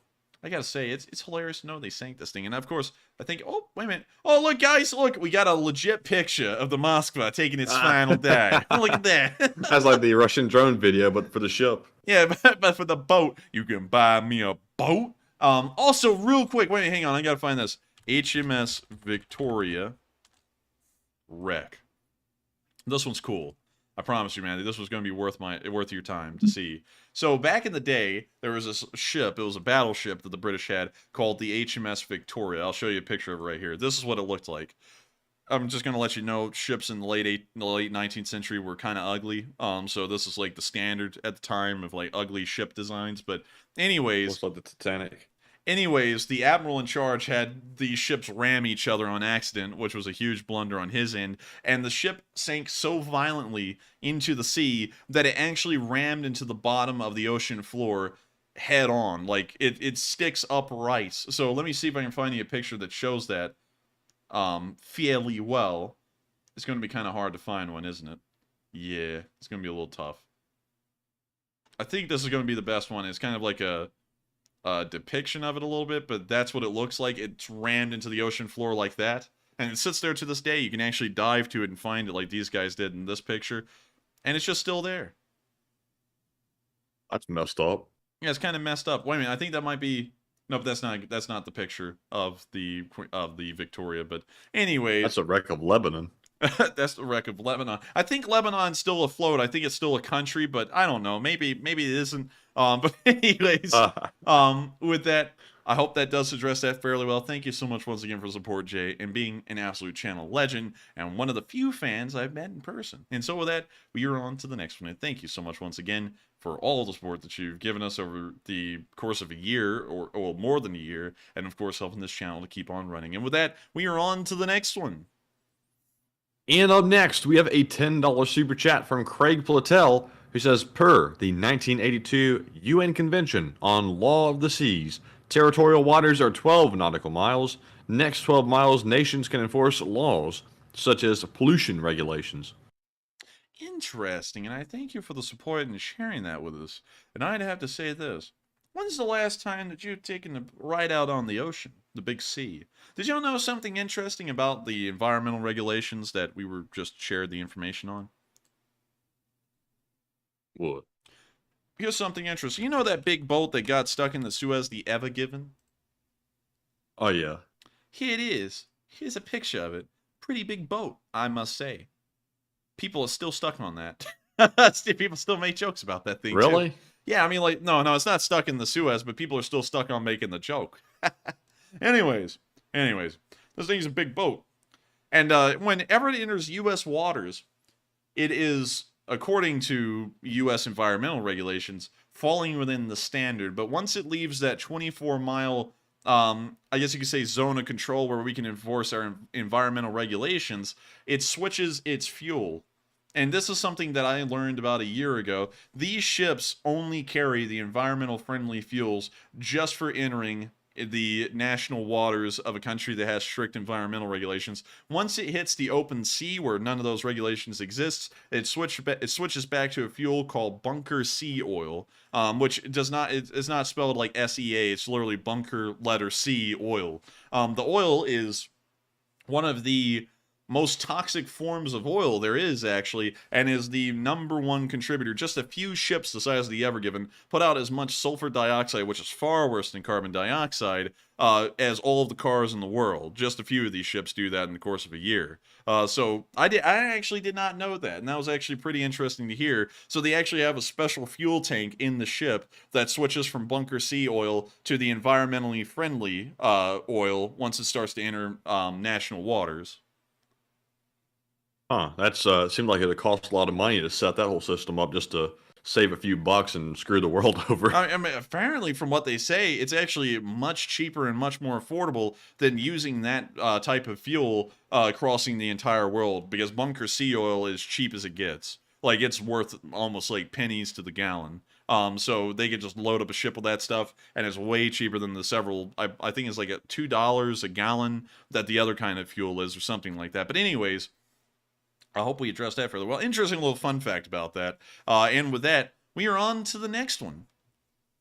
And up next, we have a $5 super chat from Dark Warrior 137, who says the fact that we pronounce NATO as NATO and NAFO as NAFO greatly disturbs me, given they should be grammatically identical. And I thank you for the support, but I think it just sounds weird to say NAFO.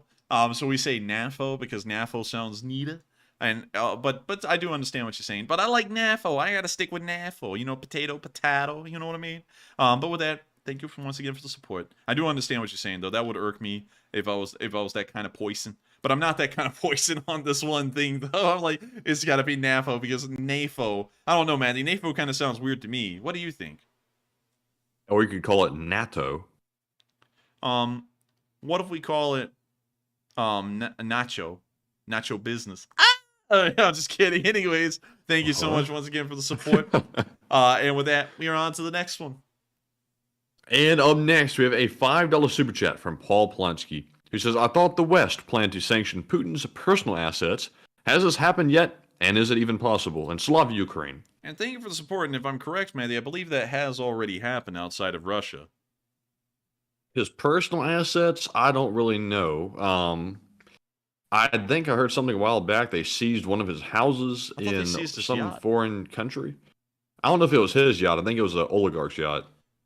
Let's see. Putin's yacht. Wait, I think this thing actually sailed back to Russia or something like that. Let me see. Yeah, he snuck it back, I think, before the sanctions hit. So is there any recent news on that thing? Oh, wait, there's one. Alleged 7... Oh, wait a minute. That's a source that we don't know if it's very reliable. Oh, yeah. Yeah. But in October 4th, apparently he got a new name. It went from being the Grace or whatever to the Killer Whale. What? Interesting. Okay, it looks like they've had some branding changes. Anyways, I think we may have, but I'm not really sure how extensive it was. So with that, I thank you once again for the support. I hope that does answer the question the best we can. And with that, we're on to the next one. And up next, we have a $2 super chat from Dupper Bob. Like always, very consistent support, and thank you very much, Dupper, for that support, and we appreciate it very much.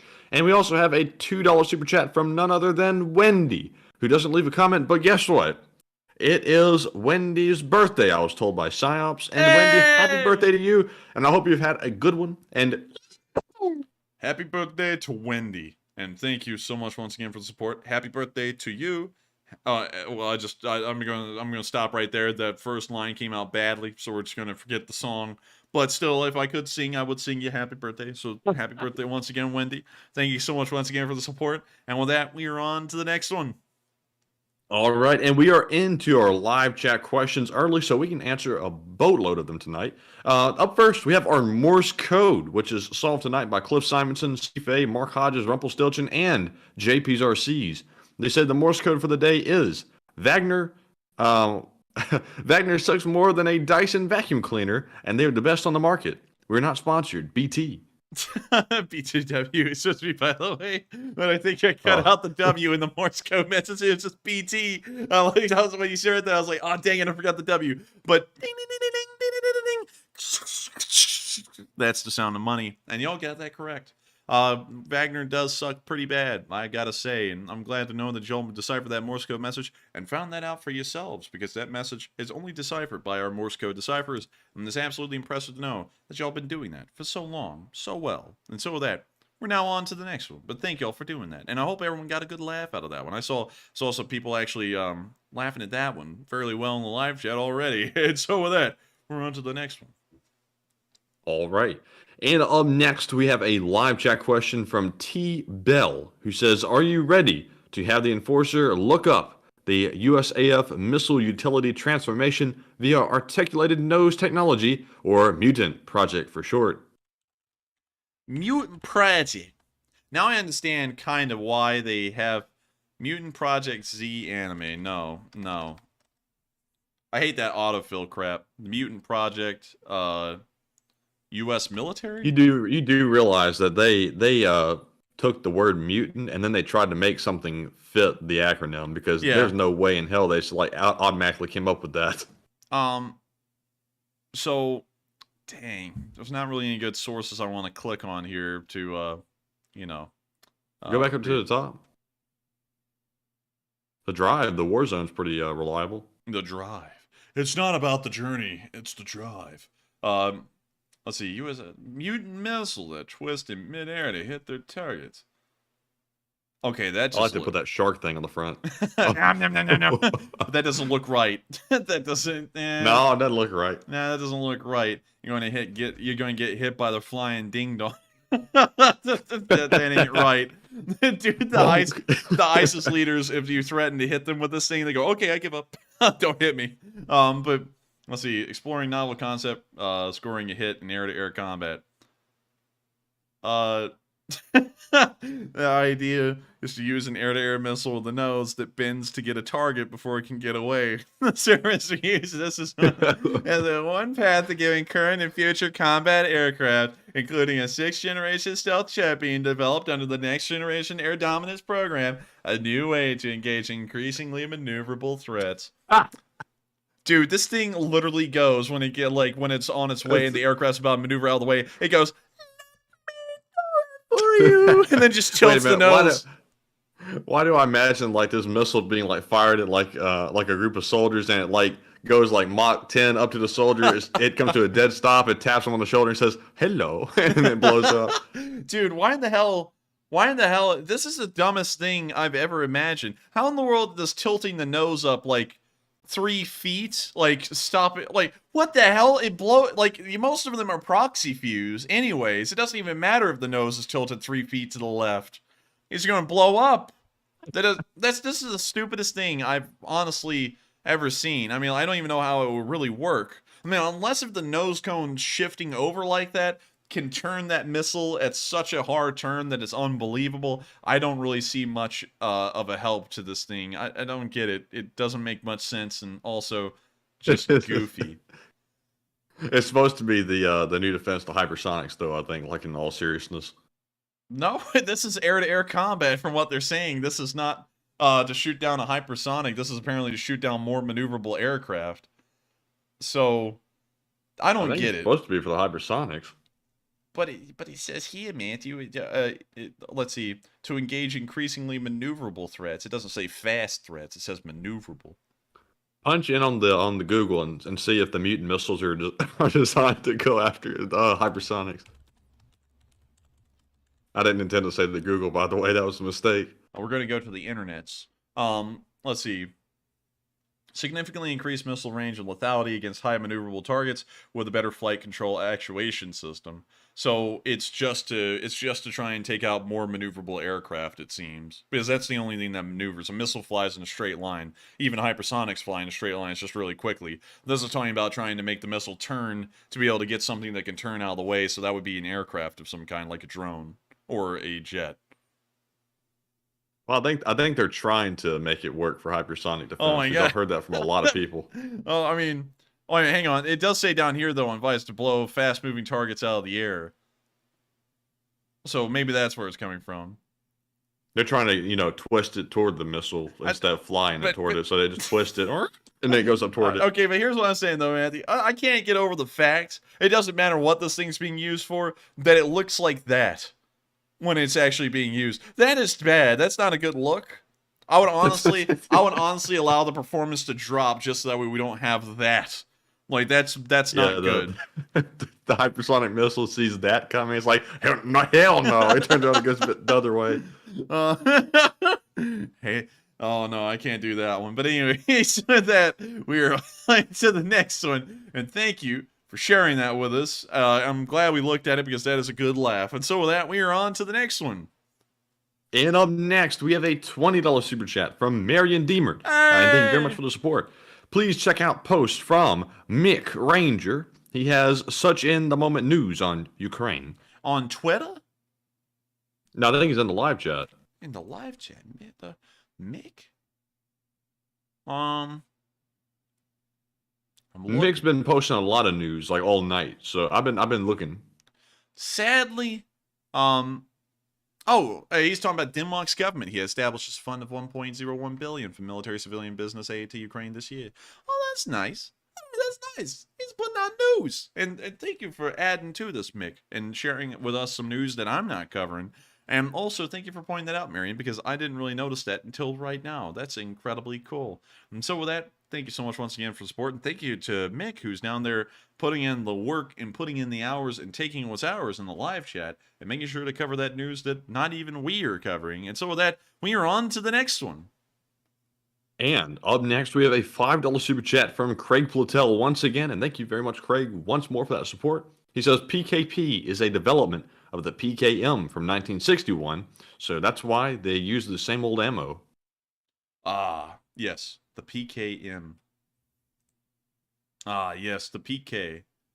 Ah, yes. The PK. PKM. Not PKP, but a PKM. That just looks goofy, though. I've shot 7.62 by 5.4, and I didn't like it much, to be honest. I didn't like it at all. But with that, I thank you so much once again for sharing that with us. And with that, we are on to the next one. And thank you once again. And we are back to the live chat. And this one goes to Inach, who says, Enforcer, did you hear that there are massive tunnels under Bakhmut and supposedly a lot of battles going on underground? We have heard that. We do not know about the battles going on underground. We haven't really heard much about that, but we have heard about the tunnels. Also the tunnels in Soledar as well, we've heard a decent bit about. So with that, I hope that answers that question the best we can. And with that, we're on to the next one. All right, and the next one goes to Stephen Varner, who says, the Washington Post says that 120,000 Ukrainian soldiers have been killed throughout the war, and the source is supposedly European and American officials, quote unquote. And this is the source used for the Wikipedia article. And what are your thoughts? I would say that number is most likely inaccurate. That's like a milli number. Where in the world are the Western countries coming up with these loss counts, considering that they're not even near the front lines to see? So I would have to say I would largely discredit those unless we get any real corroboration on that from the Ukrainians, because that seems exorbitantly high, because they've killed 150,000 Russians, and they're saying over the course of the war, the margin, although we've seen the Ukrainians do unbelievably well, the margin for casualties is just about 20,000 or 30,000 or so. And that sounds largely false to say 120,000 of them have been killed, because that means that about 250,000, 300,000 of them have been wounded. And at that point, you're talking about the Ukrainian military doesn't even exist anymore, at least in its pre-war numbers, because everyone's either been wounded or killed and sent back home, or they're in a grave. So I wouldn't really believe that number, because the Ukrainian army isn't large enough to take those kinds of losses. So with that, I hope that does answer that fairly well, at least from what we know. And once again, there is really no information to confirm that or not. So I'll, take it for what you will. That's my opinion on it. But with that, we are on to the next one. And the next one goes to Manuel, who says, guys, what would happen if Russia drops a nuke on Ukraine? We would go to war with them. The United States would. And that would be the end. So? Yeah, I think we would. Yeah, totally. That's a bad precedent, to not go to war over someone flinging a nuke. It may as well be the end of the world already at that point. I definitely agree with it being a bad precedent, but I don't think the U.S. would do a damn thing. Oh, Matthew, you're a little pessimistic about the United States. A little pessimistic. Oh, man. I mean, look, we're threatening the North Koreans right now. They said, hey, we want to shoot off of fireworks. We said, oh, yeah, buddy, you're trying and you'll get it. Oh, man. And it looks like the situation is getting a little bit more tense, if you know what I mean. Oh, man, a little bit more tense. Oh, tough, real tough. Kind of like in between me and my wife. Oh, man. I was like North and South Korea. Only though she's kind of fat like Kim Jong-un. Oh, man. But it's getting back off of that, I think we would do something. That's in my opinion. So with that, I hope that answers the question fairly well. And with that, we're on to the next one. All right. And guess what? Here's a poll on that question, because I'm curious to see what y'all think. I have to say no, but don't let that sway you. Just answer the poll honestly. But anyways, up next we have a question from Simon Ireland, who says, have you heard Ukrainian army attacked 10 kilometer behind Russian lines at Polohi? Polohi? We did see something about that today. We did see a video, but it was very indescript, and we didn't really know what we were looking at because there weren't any clear identifiers on anyone. So take that for what you will, but we did hear about it. And so with that, I hope that does answer that question fairly well, and we are on to the next one. And up next, we have a question from Joseph M. Sika, who says, what happened to the submarine drones which were supposed to be missiles in turn that Ukraine was going to get, and was that just fake news? I don't know what happened to them. They may have received them and they're keeping them secret, but at the same time, I didn't really hear about them. So I would say it may have been fake news. There's a lot of fake news that goes on out there, and I'm going to say this. There's a lot, all the Russian news is fake news. Like anything pro-Russian, it's living in like fantasy land. The Ukrainian news, like pro-Ukrainian channels like me, we try and keep it real, and we try and keep it as unbiased as possible, especially in frontline analysis. But of course, in bias, I'm leaning towards the Ukrainians, so I wish for them to win and wish them the best, and I'm an optimist for them. But there is a area of the Ukraine war news out there where it just becomes way too optimistic. It's fantasy, pretty much. Like saying they're, like that one channel we saw where they said, Turkey has now gotten involved in the war. They've declared war on Russia. That's just a lie. The Turks are not directly involved in the war. And so I would say that was probably fake news. I never really saw it. I didn't really cover it much. But probably fake news. If you're talking about the little boat, though, that blew up in Sevastopol Harbor, those did exist, but those are Ukrainian-made. But I never heard about anyone giving them, like, submersible, explosive submarine things from anywhere else. I never heard about that. So with that, I hope that answers that question fairly well, and we are on to the next one. All right, and real quick, to go over this poll, it's been up for 2 minutes. It has about 200 votes on it. Would NATO go to war with Russia if they use nukes? Only 10% said no, and 90% said yes. And that is very interesting, but I have to say I am still staunchly in the no category. I don't think that we would go to war simply because Russia used nukes in Ukraine, even though we probably should, because they aren't a NATO member, and that would be our ticket not to do anything, which would be the wrong decision, but it would probably be the decision that's made. And Enforcer, would you like to comment once again? I'm going to stick firm with my yes. I believe that we would get involved because it's a serious situation, one we've never seen before. And that would be something that would be a terrible precedent to have around, because that means no one's protected from a country that is willing to fling a nuke somewhere. So with that, I hope that does address that poll fairly well. And with that, we're on to the next one. And big shout out to Dubsy Dabster for putting in a $2 super chat, but without a comment. And thank you, Dubsy, very much for the support. And Enforcer, what say you before we move on to our next live chat question? And I got to thank Dubsy Dabster for the support. He's been here for a while, helping this channel to keep on running. And I gotta thank you so much once again for the continued support and helping this channel to keep on rolling. And so with that, you know what we're about to do. We're about to go on to the next one. But thank you once again. And the next one goes to Midwest Vikinger, who says, Enforcer, apparently Ukraine is getting a navy again. Also, can you confirm that? They are getting a navy again, but it's not going to happen right now, and it's not going to happen during this war. It's probably going to be it's probably going to be after the war, because there's no way to get that little navy there without it most likely getting destroyed. Because it's more of a coastal fleet from what we've been able to tell. There's very few, I guess you could say, high seas ships that will be in that fleet. So there's really no way they can survive on the high seas in the Black Sea towards Ukraine. They'll probably get destroyed in an outright fight with the Black Sea fleet. Although they could probably get a couple of ships in the Black Sea fleet, but they would still end up getting destroyed for the most part. So it'll probably be after the war, but I have heard about it. So with that, we are on to the next one. All right, and the next one goes to James Bond, who says, will Russia be able to recover any intel from the downed MQ-9 drone? Let's see. Probably not. Because if the information was wiped and there's really no way to get it back, they probably will never see the light of day with the information that was in it, and they'll probably never be able to get anything important from it. So with that, I hope that does address that fairly well. And with that, I would like to take one from the live chat, Mandy, if you don't mind. Yeah, go ahead. Anthony Pizzo said, I'm probably Ukrainian, but you have to stop your propaganda titles. It looks no different than what Russia does. But the Wagner unit's dying, dude. Like, it lost hundreds of guys now. Like, today. That is a unit in its dying days, especially when it can't even recruit anyone new. So, yeah. And anyways, that's how I do titles. That's how we've done it since start of war. And it's what we do. And usually, always, the titles are related to news. So that we're on to the next one. All right, and the next one goes to, let's see here, Candy Nose, who says, today I came to the conclusion that Ukraine may need to give up Crimea in exchange for the Donbass, real security guarantees, and a path to EU membership. And what are your thoughts?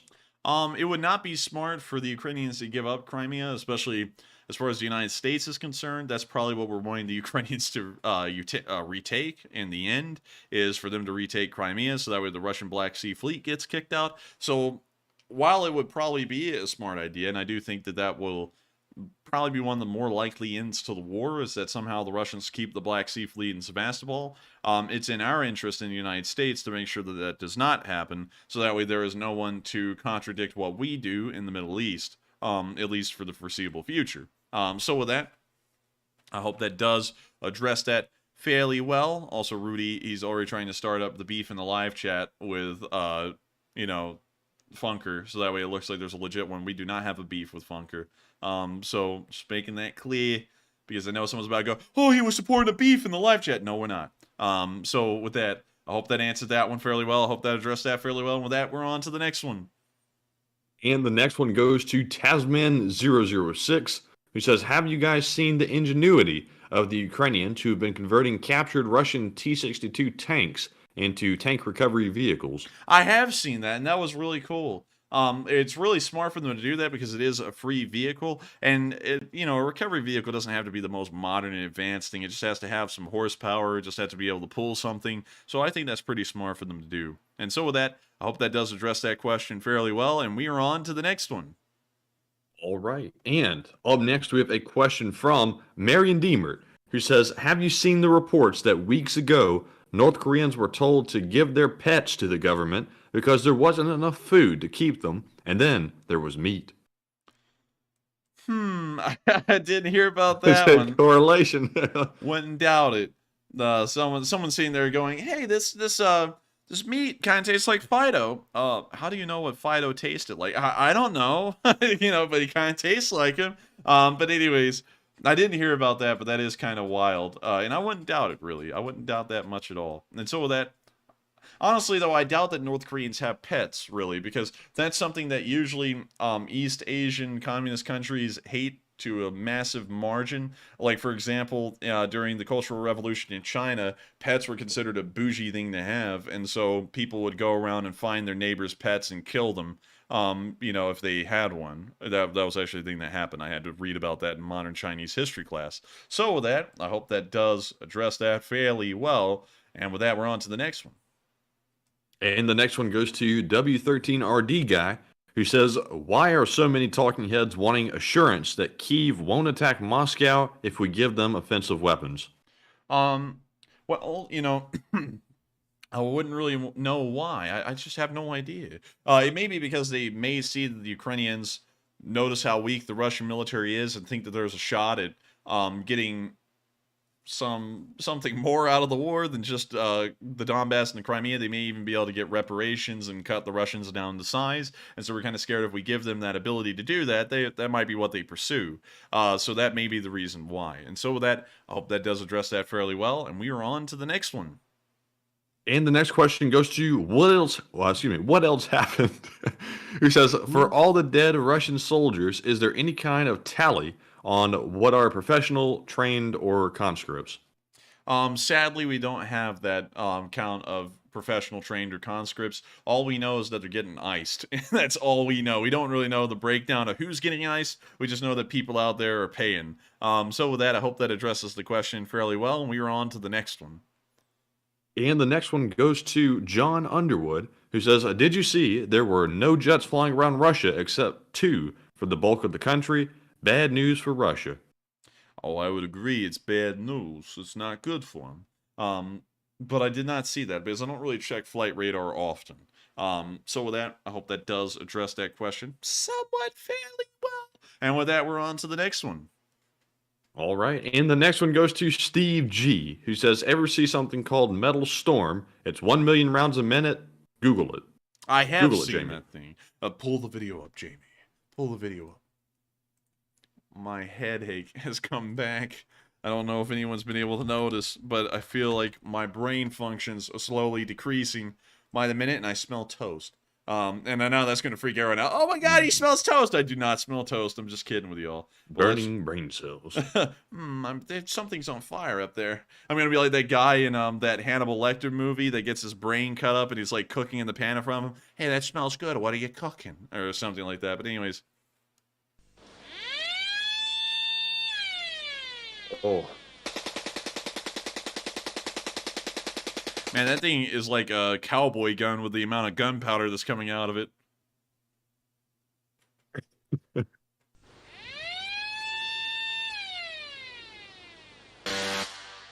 Oh. Oh, hell no.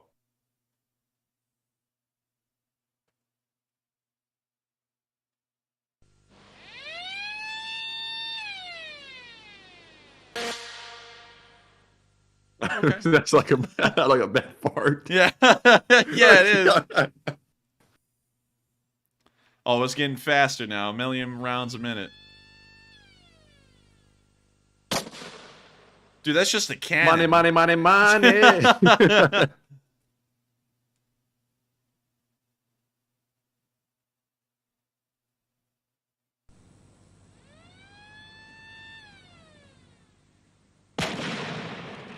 Jeez. Oh my god. Wait a minute. A redneck here in the South, whenever they hear, there's a burglar in the house, shotgun, be like...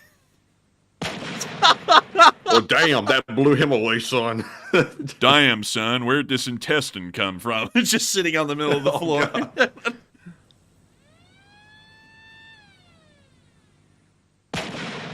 I like that, though. I think that's funny. Target impact, slow motion, 180 rounds at 1 million rounds per minute. Wow. Someone call up the butchers because it looks like they, well, hell, honestly, call up the carpenters because I think they've got some pallets of wood that need some fixing. I bet you carpenters. Like seriously though, we don't need 1 million rounds a minute because that is just killing ammo. Also, has anyone noticed that it doesn't fire? Like, it fired 180 rounds in like one giant like cannon burst. I don't really think that qualifies as 1 million rounds a minute because it seems as though it expends all of its ammunition in that one go. You know, then while the rate of fire is quick, it's like, is that really 1 million? Like if I got 100 1903s strapped together and fired them all at the same time, does that count as 1 million rounds a minute? You know, like an overall rate of fire. I don't know. But still, a very interesting system, and I have seen it before. And so with that, we are on to the final question of the night. And so, who is the lucky last person who asked the lucky last question of the night? And that viewer is Jay Lancaster. He says, whoa, come on, man. Do you think that'd blow the lung right out the body? I mean, chocolate chip. Well, come on, man. 12 gauge. It doesn't blow out the lung. I went to the candy store. I walked up to a little girl, blonde leg. I mean, I gotta tell you, man. I mean, like hairy legs. And that's how I met my mother. I mean, you know what I mean. But thank you so much for the comment, Jay Lancaster. Thank you, and I hope you enjoyed that fairly well. But 9mm, I'll blow it right out the lung. But anyways, with that, we've reached the end of tonight's stream. I thank you all so much once again for watching. If y'all did enjoy, make sure to hit the like button, make sure to hit the comment button, and also, most importantly, hit that subscribe button, because it helps this channel to keep on running. It helps the Lee Spring Army to grow. We run this stream every single day of the week, 6 days a week at 10 p.m. Eastern Time, covering the past 24 hours of the war, and of course, we take Mondays off. Thank you all so much once again for watching. Make sure to go to theenforcerstore.com and get yourself some AmeriFatty merch, support the channel, and also let everyone know how proud you are to really be an AmeriFatty like us. And so with that, good night, good luck, stay safe, take care, and of course, Slava Ukraini. Are you an AmeriFatty? Get yours at enforcerstore.com. Slava Ukraine. Yes. The Lee Spring Army sends its regards.